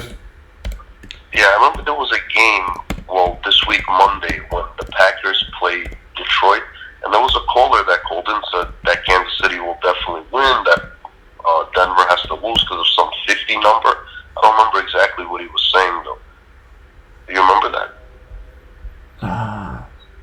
Well, he might have been talking about going 5-0 in the last 5 games or something like that, because Chiefs is 50. I forget. Yeah, I forgot too. I just remember he made it clear like the Packers would definitely win that game, and the same reason Kansas City will win. And then you were like, who is Denver playing? And he was like, it doesn't matter. They're going to lose. Okay. Yeah, I just forget what he was trying to say about that. I don't know if you maybe saw anything or if you remember that call. Yeah, unfortunately I forgot, man. Processing too much information. Okay, no problem. Yeah. No problem. All right, appreciate it. All right, thanks. Okay, we're going to come back and talk about the football game. So this college football game, I mean, the only thing you can really go off of is who both teams play next, and they both happen to play the same team next, and that team does equal 43 in the most pure cipher. I still don't, that's not the way I like to call a college football game. But do remember this, because if Arkansas State loses tonight, this is the best riddle in college football, when a coach can pick up the win or the loss that goes perfectly with the full team name. So that Arkansas State coach, he does face the Texas State Bobcats next, and their name equals 43. It's just, does he pick it up tonight? Maybe he stays on it against the Bobcats. So, but if Arkansas State loses tonight, definitely write down that note and say, okay, that's a game I want to go after. If Arkansas State loses tonight, that coach should be golden to get his 43rd win against the Texas State Bobcats. But again, both teams could face the Texas State Bobcats 4-3 if Arkansas State upset. And considering they only lost by 4 points on the road last year in a shootout, being a 5-point underdog at home, they definitely got a shot, I would say. So, okay, let's look at the UCLA-Stanford game. Stanford only a 4.5-point favorite despite having a lot better record. If UCLA lost, they'd be 1-6, right? Los Angeles 53, the 16th prime. That stands out right away. They'd be 1-3 in the Pac-12, LA 13. So both of those things jump out just right on the surface.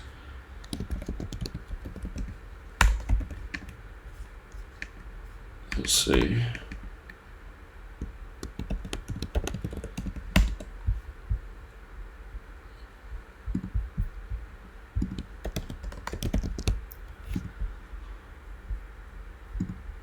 UCLA, Stanford.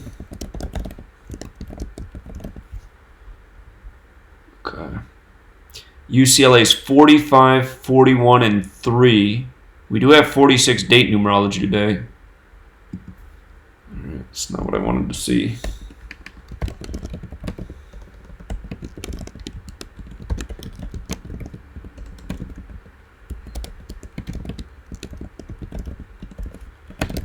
All right, so we got 46 date numerology, but it's the lesser date numerology. So UCLA does have a shot at picking up the 46th win on the 46th date.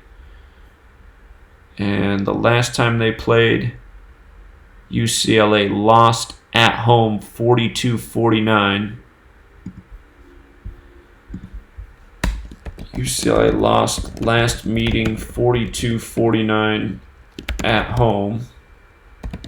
November, what was that? 18th? November 24th, 2018.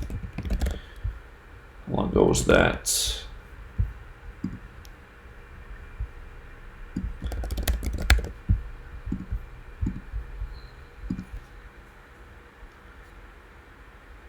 "46 weeks and 5 days ago."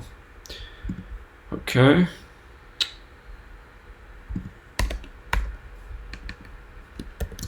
UCLA can fall to 1-6 with a loss.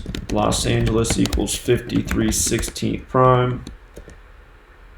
UCLA can fall to 1-3 in Pac-12. LA equals 13. Let's see. Is UCLA 13 too? No. Let me see. Stanford. Cardinal. UCLA Brooms. Whoops. All right, let's look at the head-to-head between these teams and then get the coaches. Or no, hold on, we did that. All right, hold up.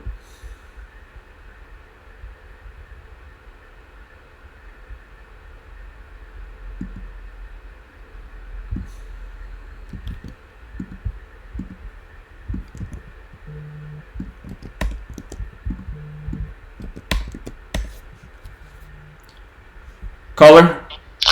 Zach, I was hoping you could just give me one more question here. Which of the big games to date has the best date numerology attached to it? Hold on. What games are we talking about? Anyone that comes to the top of your mind that has, because I found in my experience dealing with you that the date numerology really does, matter. And I'm just wondering if anything stood out, like how on the 27th, those numbers on the 27th just always pop. And I'm just wondering, well, that was in the MLB, and the MLB 27 was awesome for us because MLB's 27. So I don't know if the 27 rule carries over to football and hockey and whatnot. They don't have the 27 connection. I was just talking about today's date numerology, but if anything came to mind. But thanks, Zach. I appreciate it. Did you go over the hockey that I did? Yeah, I did. I just, hockey's. I'm from Hawaii, man. It's hard for me to get into hockey, man. But I try, and every time I touch it, it goes the opposite way. Remember that one Washington Capitals game that we were talking about? And that thing just flipped on us at the end, man. Sure. I'm kind of hesitant about hockey, but hey, man, if you got any date numerology connections, just for any big games like that Chiefs game, I don't see. I mean, I know there's. Well, that's the thing about the date numerology for today. It's the 17th, and the streak started on the 17th. That's the 7th prime number. So if the Broncos won today, it would end their losing streak at 7. I mean, that would be the date numerology read for that specific game. But that has you. But it doesn't seem too promising. Yeah, because it's just hard to go against the streak at 8 because we just seen how good that's been this year. But if there was one that was going to get beat, it would be because it's on the 17th this month. So. All right, thanks, Zach. All right, yeah, see you, man. Okay.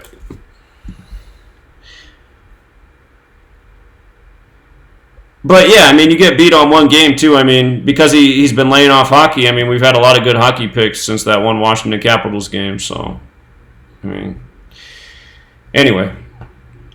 Let's see.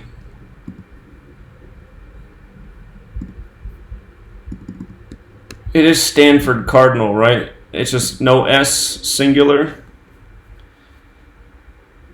Caller? Hey, so I got the NFL app, and I just looked at the notifications about Aaron Rodgers passing Tom Brady. So I had X in terms of top 5 quarterback ranks, and I had like that, and I seen a stat that the Packers won 7 straight against the Raiders. So they can get their 8th straight. Yeah, I like the Packers this weekend. They have a good riddle. 8, like what's up with the streak of 8? I just started laughing. Because 19's the 8th prime. It's 2019. Oh, okay. Yeah. Yeah, that's why. All right, bye. All right, yeah, no problem, man. Caller? Yeah, Zach, did you look into that, the death of that guy, Elijah Cummings? He was from Baltimore. Yeah. He helped. Yeah, I did. Are you seeing any riddle with, I don't know if anything to do with the Ravens this weekend or Flacco, since he played with Baltimore for so long, if there's any riddle there for tonight's game? Well, that is a thought with... Is that worth looking into? That's a thought with Flacco. Yeah, you could look into it and see if there's anything there. So, it's possible. Okay. All right. I just wanted to see if you knew about it. All right. Yeah, no, I did. I did 2 videos on it. You must not be subscribed to my other channel. Oh. Yeah. All right. See you, man. Bye. Okay, so Bruins is 43, and Stanford can improve to 4-3 tonight. So, and then that would make sense with UCLA stuff. Stanford can improve to 4-3. I guess on the East Coast, you guys say Bruins out here. I never hear anybody call them the UCLA Bruins. We all say Bruins. Anyway.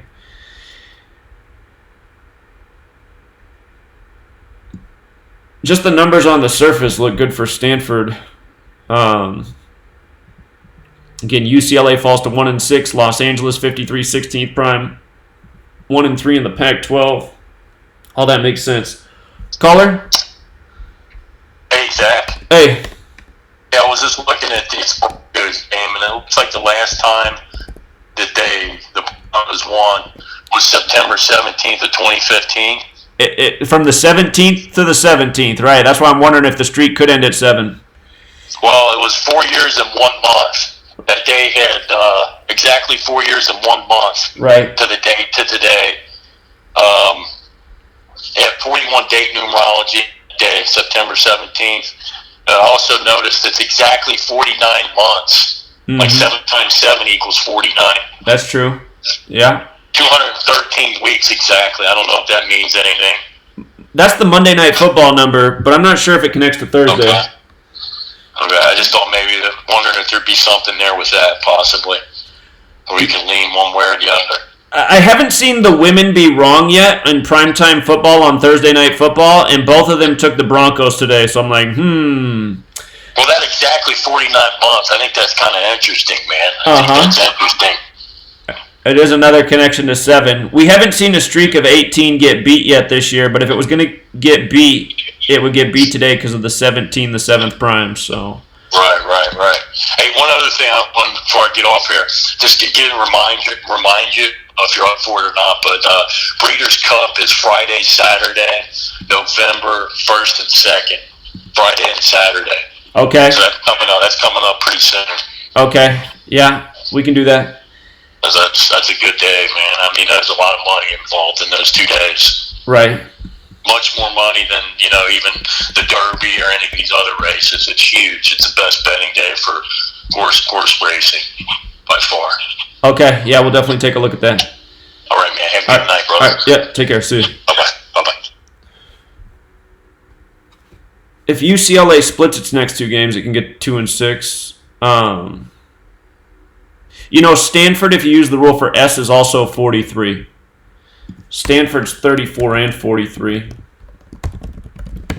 So, and again, they can improve to 4-3. So, okay, let's look at the coaches. I know Chip Kelly's the coach of UCLA. I have to look up who the Stanford coach is. Chip Kelly. Let's see. UCLA coach is 50-21. Keep doing that. Overall. And he's 4-14 with UCLA.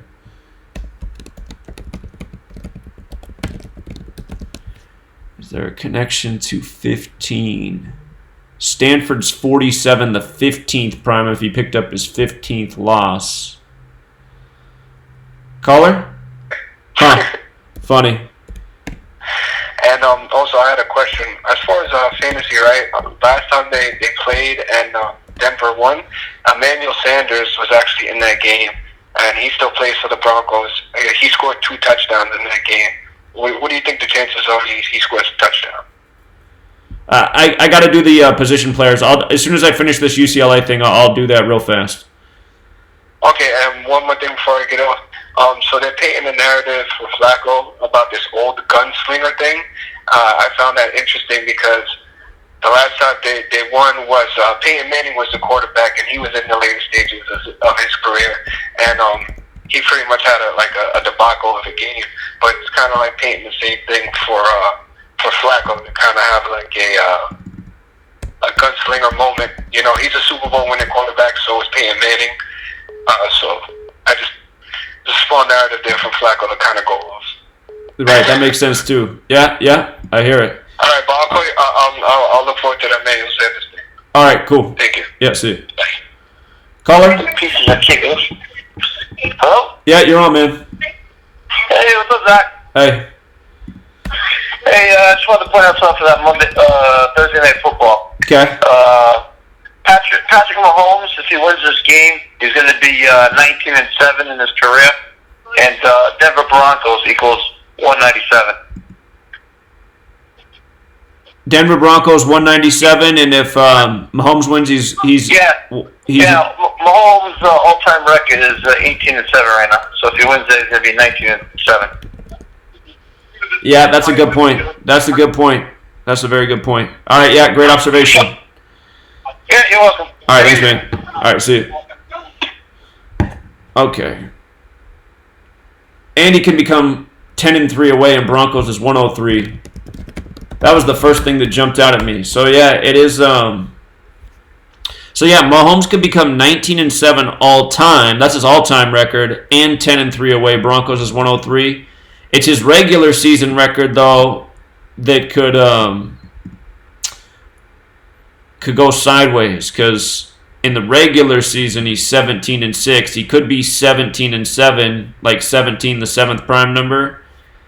And again, that winning streak would snap as 7. So the all-time record is true. Okay.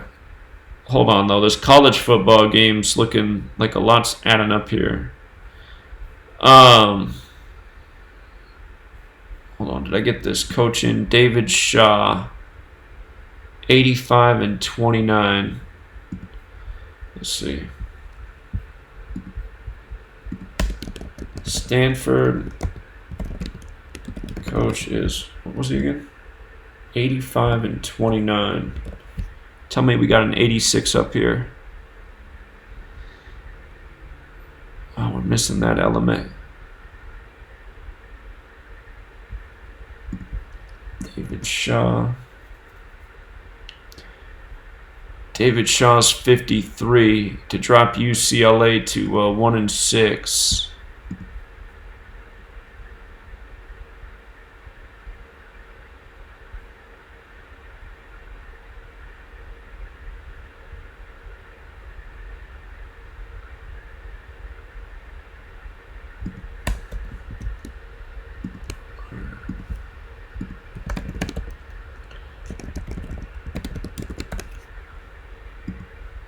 Okay.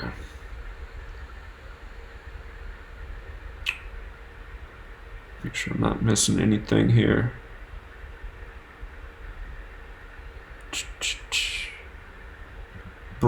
Bruins is 79, the 22nd prime.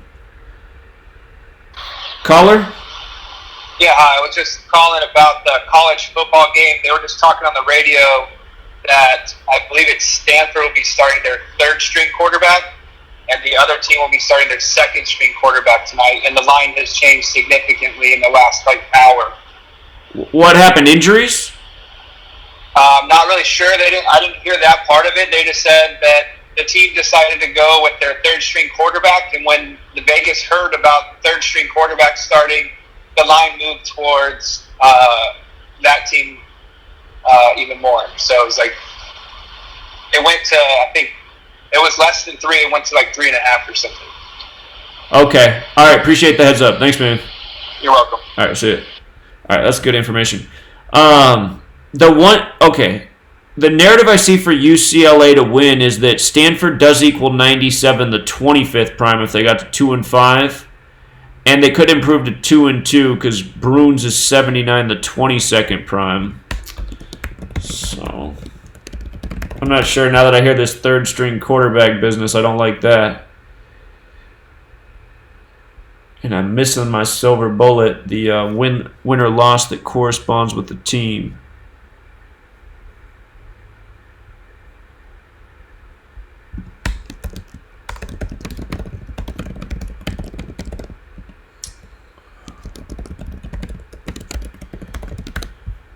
Okay. Update.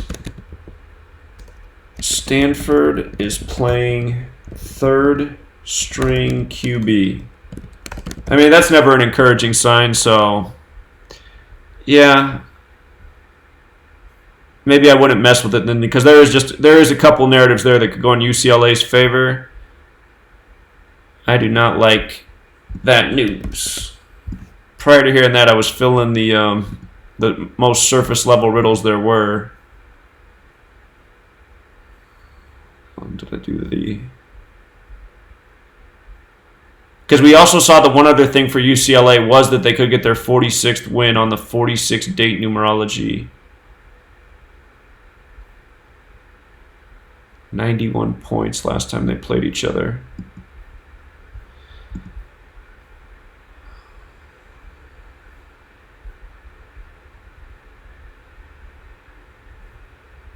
I'm going to write that out. November 24th, that was 327 days ago.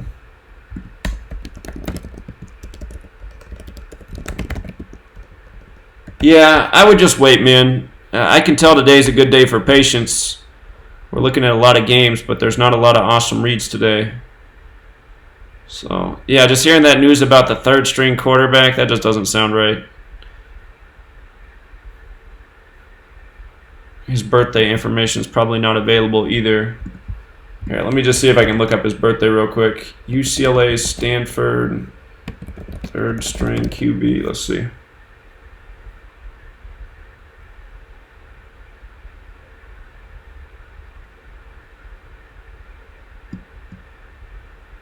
Let's see if I can find it here. I noticed in that in these news shots, I'm seeing some 22s right there. If UCLA won, they'd be 2-2 in the Pac-12. Doesn't mean it's going to go that way, but sometimes they do that. Oh wait. So who's the third stringer? Jack West. Jack West. No, West is 13. Let me just see if his information's out there.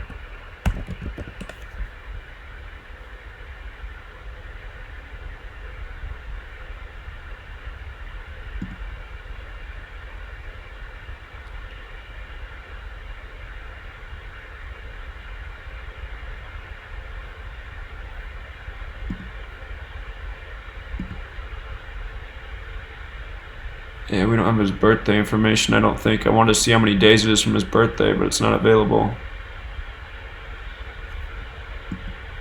Okay. Yeah, hearing that though, man, I would just hold off. Too risky with the third string QB.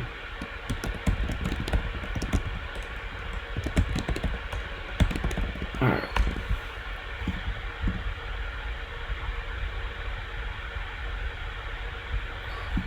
All right, let's come back and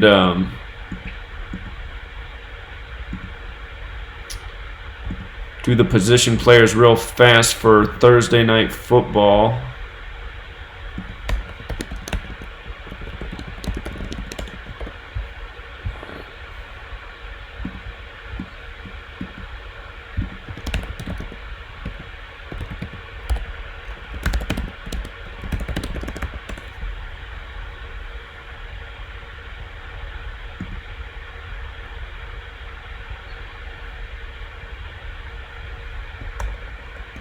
All right, Emmanuel Sanders, let's see. Number 10. His birthday's on the 17th of March.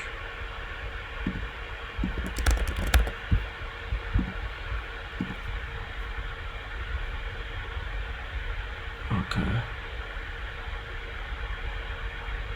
It's 7 months after Emmanuel Sanders' birthday. Let's see his stats.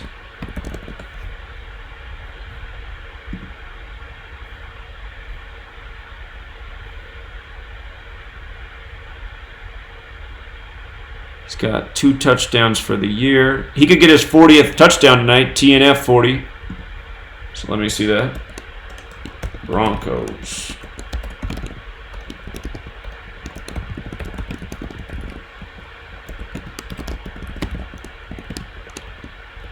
TNF equals 40. 7 months after birthday. Maybe he helps him put up 7 points. But it would be a good night for him to get his 40th touchdown. That stands out right away. Caller?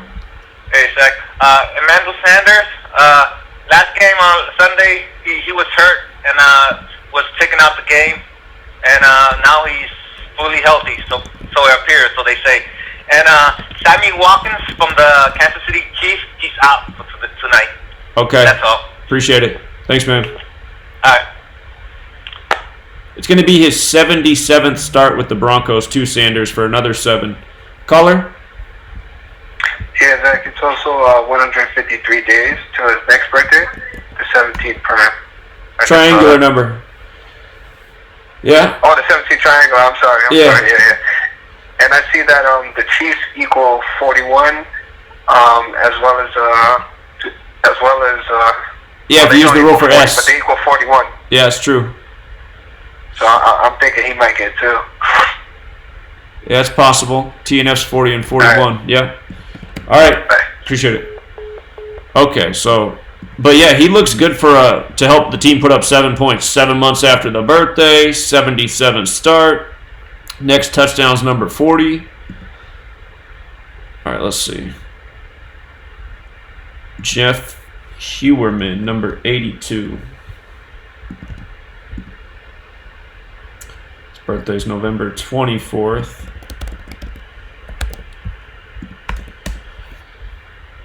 It's 327 days after his birthday.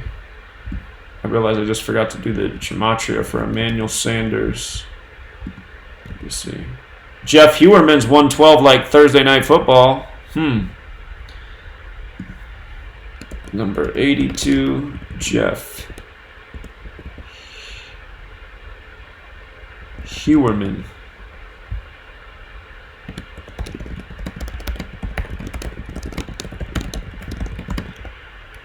So we've seen some people have some big games with the 112 connection on Thursday Night Football.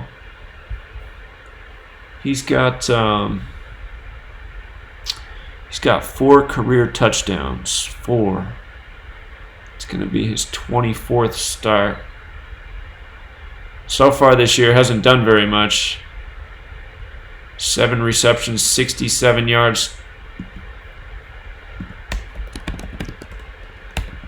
All right, so is he even really the starter? It's hard to believe he has that bad of stats if he's the starting tight end. Let me see who else they got. Noah Font. Let's see what he's got going on. Noah Font. This guy's got more numbers right here. Noah Font. 1 touchdown, 14 receptions, 152 yards. November 20th. So there's another 1-1 too. Interesting. It's 331 days after his birthday, the 67th prime. Kansas City 67. Number 87. Noah Font. 331 days after birthday. 67th prime. 11/20 birthday. Thursday Night Football. Equals 112. All right.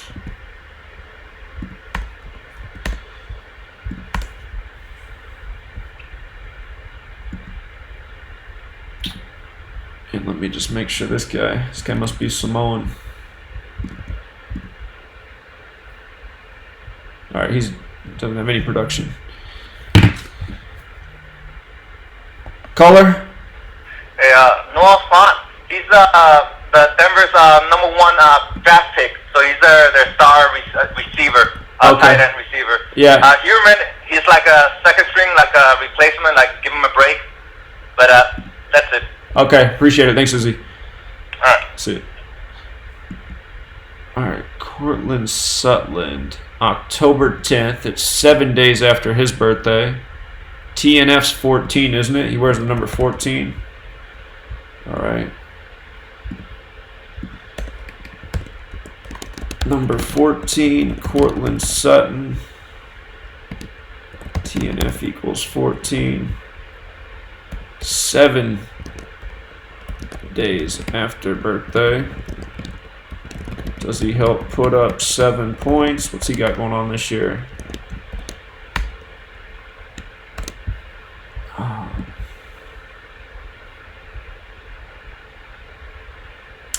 His next touchdown is number 8. He's on 7 touchdowns, week 7. So for the year, 30. So he's putting up some yardage. 3 touchdowns this season. He could get his 4th in week 7. 4 and 7, good pairing. He's got the right number for Thursday Night Football. 3 TDs for season, 7 for career, 7 the 4th prime, week 7. Okay.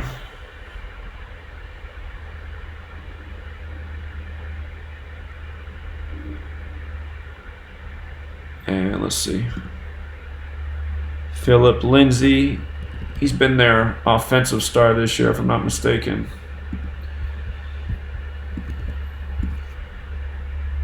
Oh, I forgot to run the other dude's name, Gematria. Philip Lindsay, 77. It's a good name, Gematria, for week 7. What is he, number 30? Whoops. Hitting all the wrong buttons here.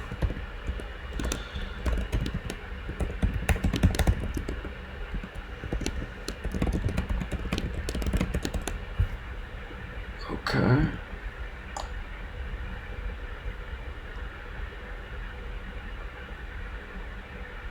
He's got 4 rushing touchdowns, 1 receiving, 5 combined touchdowns for season.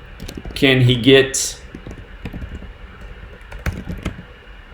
to 7 TDs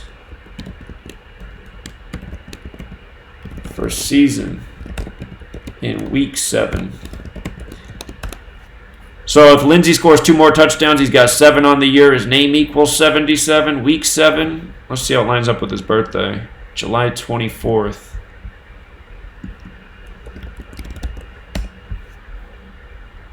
It's 85 days after his birthday in National Football League, or it's his 86th day of his age. Broncos is 86. 85 days after birthday. 86th day of age.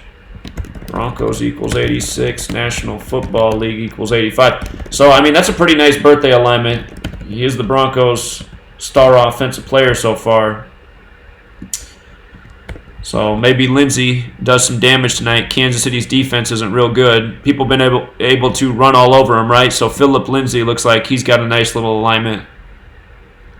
I like Emmanuel Sanders and Phillip Lindsay so far out of the offensive options. Well, this Cortland Sutton, he's been putting up yardage too, so I don't know if he gets a touchdown since he's already at 7 career touchdowns. I'd say at most he gets 1 touchdown. But right now I think Sanders and Lindsay are most likely to do the scoring. What's Joe Flacco at? Joe Flacco, 218 touchdowns. Not sure about anything there. His next passing touchdown with Denver's 7. Maybe he throws just 1. Maybe he throws 1 touchdown. Maybe Lindsay runs in a couple. What number's Flacco wear? Number 5.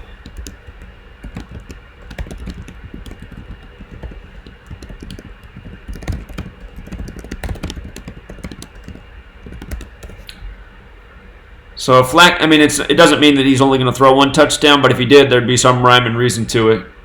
His 7th touchdown in Week 7. I'd say most likely guy to get it would have to be Emmanuel Sanders getting his 40th career on TNF. Okay, let's look at the Chiefs.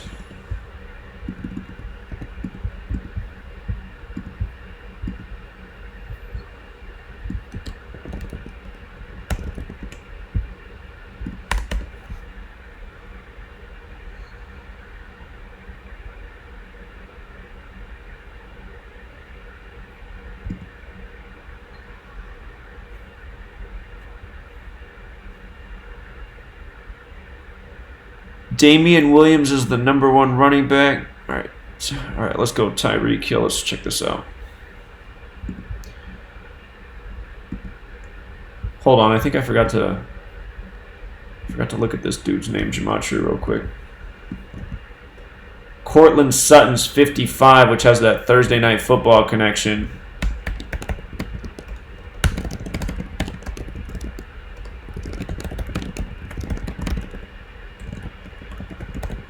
Let's see. All right, Chiefs.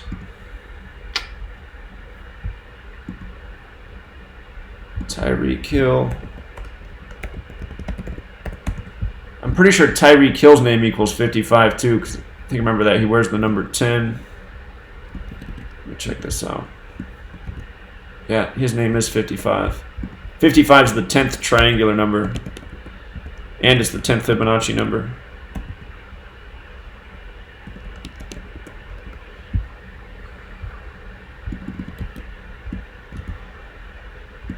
All right, what's his stats at? March 1st. If anybody's watching the pregame when they pick, it's his 33rd week of his age. If anyone hears what the woman picks for tonight's game, I'd love to know. She picks Broncos too. Those women, they've been picking well. Oh, God, that is so annoying. Okay, seriously? Stop. Okay.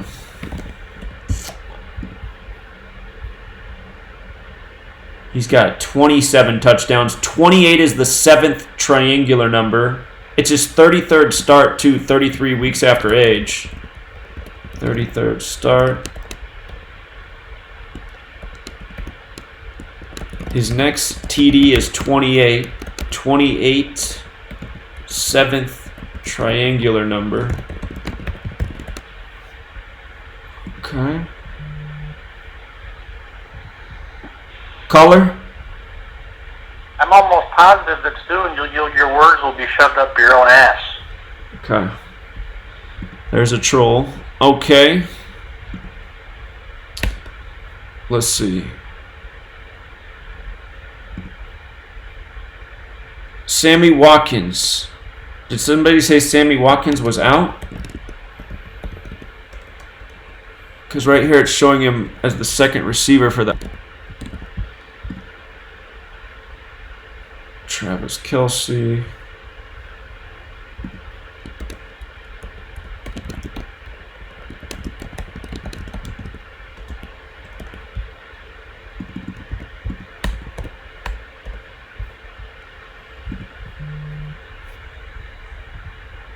Caller? What's going on, Zach? Real quick, I just noticed KC play Green Bay next week, so it's kind of like a marquee matchup. I don't know if that can have something to do with tonight. I kind of don't see them losing and then walking into Green Bay because that's going to be game of the week next week. Yeah, it would have more hype definitely if the Chiefs won. I agree with that. So. Right. But that's all I wanted. I just wanted to let you know it's a marquee, and both of them can be 5-2, like you were saying. But I know you like Green Bay a lot this week. But the only way Green Bay can be 5-2 if they lose. But if KC win and Green Bay lose, they both be 5-2. If the Chiefs lost this game, they'd have a chance to fall to 4-4 versus the Packers because Packers is 44. Yeah. But yeah, I hear you, man. I mean, I hate Thursday night football. It's like the same scenario every week. It's just super tight. The Thursday night football numbers favor the Chiefs. They do have the chance at the streak at 8. But yeah, I don't know. So. Okay. All right. Thanks, Rod. All right. See you, man. Okay, so Kelsey, it's his 13th day of his age. TNF is 13, so that's a nice alignment with him. And then check his name, Gematria, real quick. Travis Kelsey. Okay. For his career, he's on 33 touchdowns. It's going to be his 87th game. 87th game for number 87. I don't know what to say about the 33 touchdowns. Thursday equals 35. So if he got 2 touchdowns, Kelsey, he could hit 35 on Thursday. He does have a nice alignment for TFC in his jersey number. Let's keep moving here. It's almost game time. I'll look at Damian Williams and LaShawn McCoy. Damian Williams.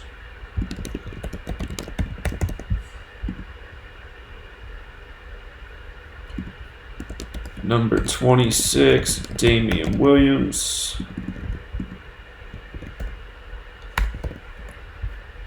Let's see. April 3rd, born on the 93rd day of the year. 197 days after his birthday. 45th prime. Alright. I'm not sure any of that really matters though.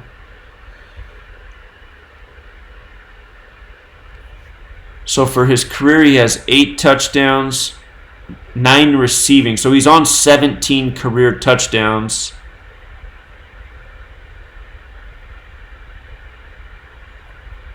His 21st game.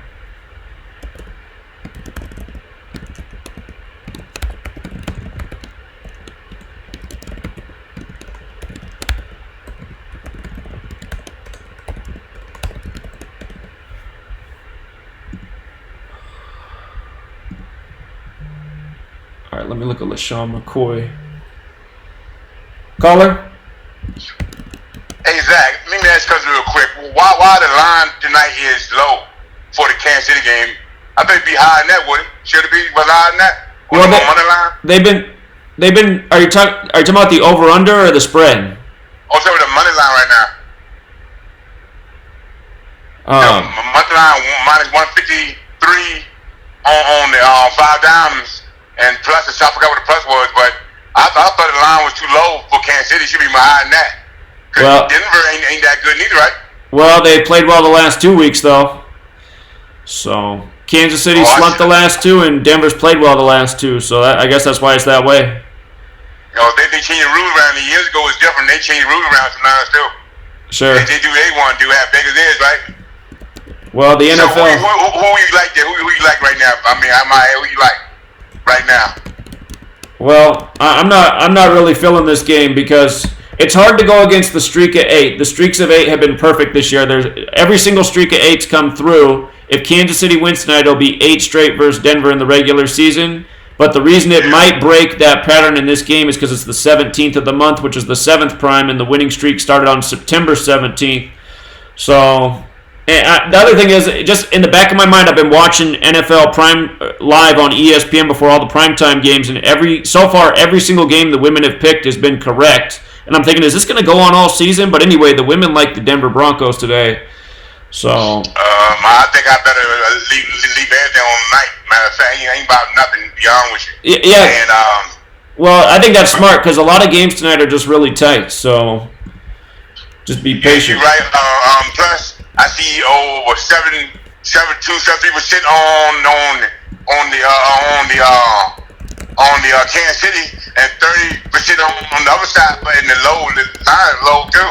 Right. It's kind of tricky. I ain't mess with it now. I'm not.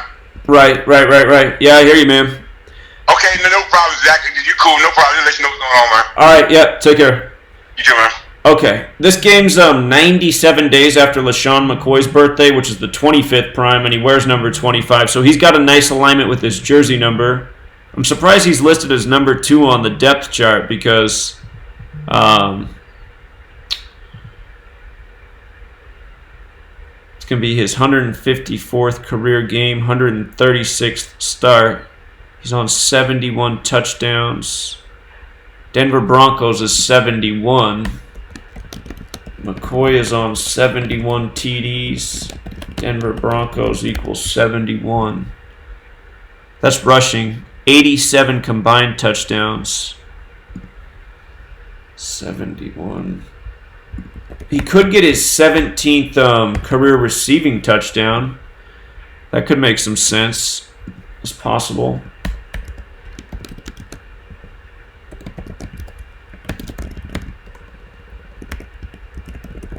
Oh, receiving touchdowns. 17, 7th prime. Week 7. All right, so Kelsey has the nicest alignment on the KC side. Tyreek Hill, it is interesting that it's his 33rd start, 33 weeks from his age. Caller? Hey, Zach. I found some good nuggets. Okay.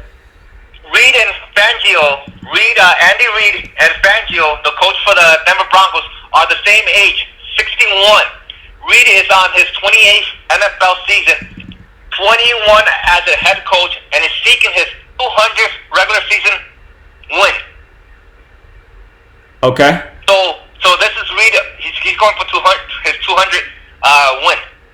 Okay. So I just thought I'd put that out there. It says Fangio is on his 33rd NFL season, but his first as a head coach. So that's all I got. All right, appreciate it, man. All right. All right, see you. Okay.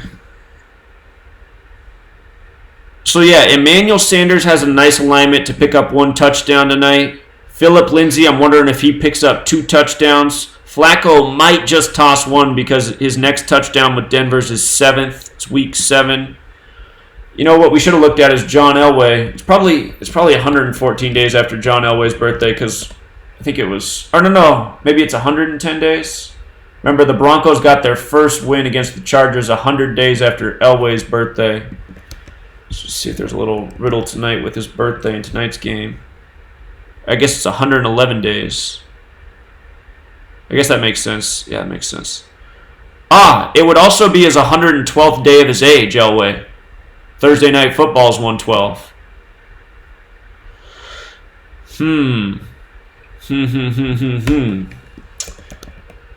Tonight is Elway's 112th day of his age. Thursday Night Football equals 112. Again, he's got his man Flacco. Came over from Baltimore like him. Okay, just to take it from the top in case you're thinking about doing a real-time bet. The game's probably about to kick off. 7 does equal 70. Andy Reid could get his 70th win with the Chiefs. So again, Thursday Night Football. Big numbers on Thursday Night Football, 40-13. If the Chiefs win, they'll be 4-0 away. They'd also be, the Broncos would become 1-3 at home, like 40-13. And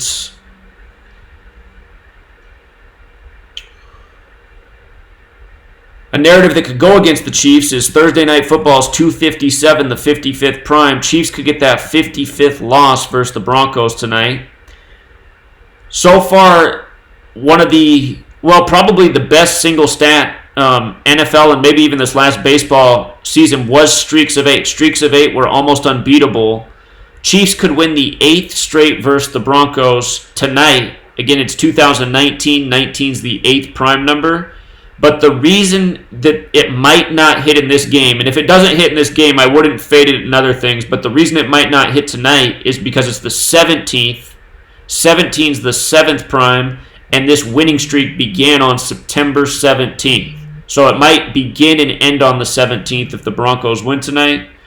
Caller? Exactly. I'm not sure if this is going to count important or not, but so they ran Patrick Mahomes onto the field with the stat of the last 2 weeks. The Chiefs have averaged 18.5 points per game for that 18-5 record, possibly with a loss for his career. Huh. Interesting. Okay. So, did you see who the woman picked? I did not see the woman who she picked because I don't know why my stream got interrupted right when they were making the picks. I was pissed off. Shit. All right. Well, I was hoping somebody saw that, but yeah, if anybody saw a woman, the women have been flawless. So, yeah. Okay. That was the only interesting thing that I caught. All right. Appreciate it, man. Thank you. Bye. Okay. So again, Kansas City wins tonight. It's another streak of 8. And if Kansas City does win tonight, remember this, because if we come up against this scenario again where it's like a 17-date numerology or a 17th of the month, maybe we just ride with the streak of 8 in the year 2019. Again, it has not been beat yet this year, but today I see a reason why it could. The argument why it might go through tonight is because Denver and Kansas City both equal 67, which is the 19th prime, and again, 19 is the 8th prime. Caller? Yeah, Zach. Colleen took Broncos 24-21. The woman took the Broncos? Yep, 24-21. Okay, I appreciate that. So all the women took the Broncos today. Okay, thank you. Yep. All right. Caller? Hey, Zach, on that pick, as far as the broadcasters, it was all men this time. The last caller just said a woman just called in and took the Broncos. No? Maybe not. Maybe on a different network. On the Fox network, it was all men. Okay. Fox, maybe he's watching NFL. Three went for the Chiefs and 1 went for the Broncos. 1 and 3, huh? Thursday Night Football. Yep. Okay. All right, man. Appreciate it. All right, thanks. Okay, so all men on the Fox broadcast. I'm assuming the other guy's watching the NFL network broadcast, and there's normally a woman on. So he said the woman had the Broncos. And I got to assume at some point this season it's not going to be where the woman beats all the men again. It keeps happening week after week. So, okay. Another caller did phone in and he made a good point, but it's the all-time record. And again, the all-time, I don't like to use the all-time when there's stuff that makes sense with the regular season. If Mahomes does win tonight, he's going to be 19-7 all-time. Denver Broncos is 197. It would also put him at 10-3 away. Broncos is 103. Caller? Hey, number 17 just came up. The number came up again. Former Broncos QB Brock Osweiler retired yesterday. He wore number 17. Huh. Okay, I'm going to look at that. All right, appreciate it. All right, thanks. All right. Okay, I'm going to look at Osweiler. That could be a clue. So if Mahomes loses, his regular season record will be 17-7. 17, the 7th prime, week 7, and the losing streak for Denver at 7, which began on the 17th of September in 2015. I don't know how they figured out how to do this for Thursday Night Football, but every week, picking, it's between a rock and a hard place. So Mahomes can get to 4-0 versus the Broncos. TNF's 40. If Reed got the win tonight, he'd get his 70th win. Denver, Colorado equals 70. 7 is a word equals 70. He'd stay on 38 losses with Kansas City. Colorado 38. He could also stay on 71 wins, though. I didn't even have that written down. Denver Broncos is 71. And let's see. again, Flacco, his all-time stats would make sense if he beat Kansas City Chiefs, but his regular season stats would make sense if he didn't win. So,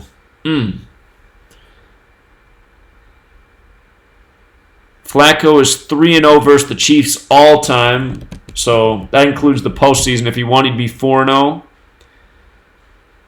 If Broncos lost, again, they'd be 1-3 at home. TNF's 13, so is KC.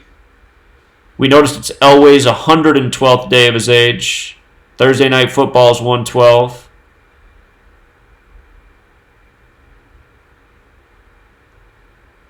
Elway's been good for us. He helped us get the Hall of Fame game right and see the Chargers upset over the Chargers. Again, that was 100 days after his birthday, 100th NFL season. So, yeah, I mean, personally for me, I would just chill tonight, sit back, take notes, make observations. Mainstream media was selling the Broncos upset hard. Usually when the mainstream does that, they're misleading people, but the women keep picking right, and they're all on the Broncos. So, mainstream's even got me split today. Week 7, 134. I didn't see that come up. So, yeah, I mean, like I said, next Wednesday, we get to that part of the sports season where we got about 1 million football or sports games to choose from a day. So, I mean, I'd just be a little bit more patient. Pretty soon we're going to have a lot of different games to choose from and be selective about. Should be able to find some gems each day between NHL and the NBA. And plenty of football left too, so.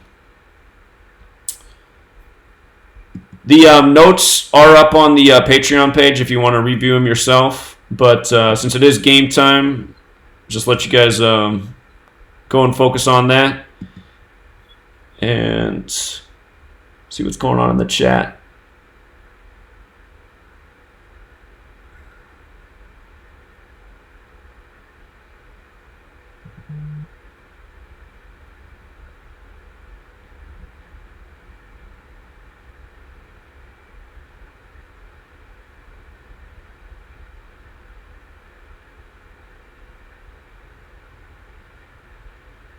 Well, Land of the Blind's criticizing me, but I just showed people why I do expect Lindsey to have a nice game.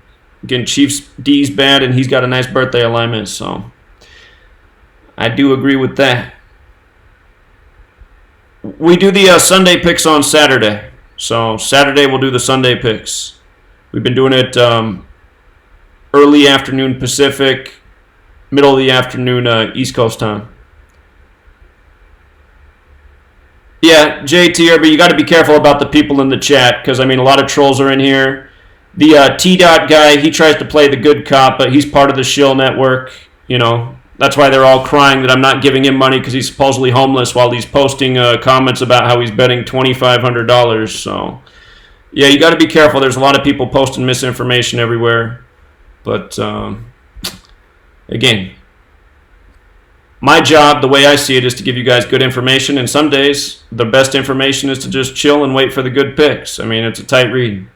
A tight read's a tight read. So we'll leave it there, and we'll be back tomorrow. So again, we've had a good week. I don't know how anyone could be complaining. Great picks yesterday, good picks the day before. I mean, if it's a tight day, it's a tight day. All right, well, welcome. Yeah, so midday, every single day, we do the live stream, go over the games prior to game time. I started a little bit later than I should have today.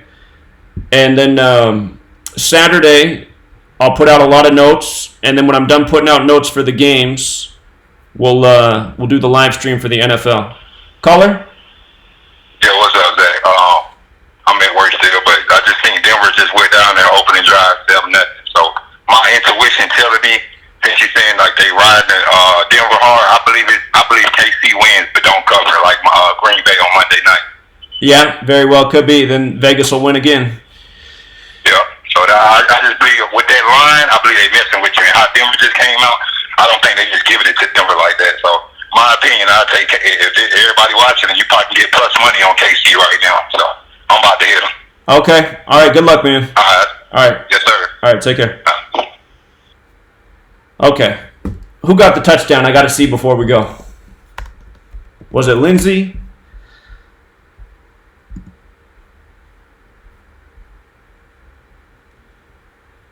Who's this guy who caught it? I didn't even look at him. Is he a backup player? No, he didn't get the touchdown. Where is the score? I don't see. All right, it wasn't Flacco. It wasn't rushing. I don't see any receiving touchdown up here. Maybe they just didn't update the thing.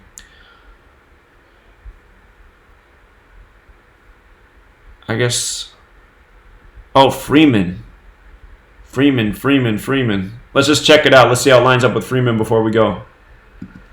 Freeman, Broncos.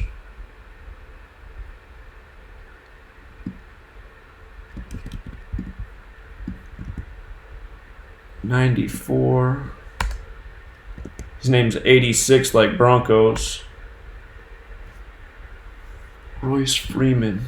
February 24th. His birthday is the 55th day of the year. Thursday night football, 257, the 55th prime. Again, if the Chiefs lost tonight, they would get their 55th loss versus the Broncos. So,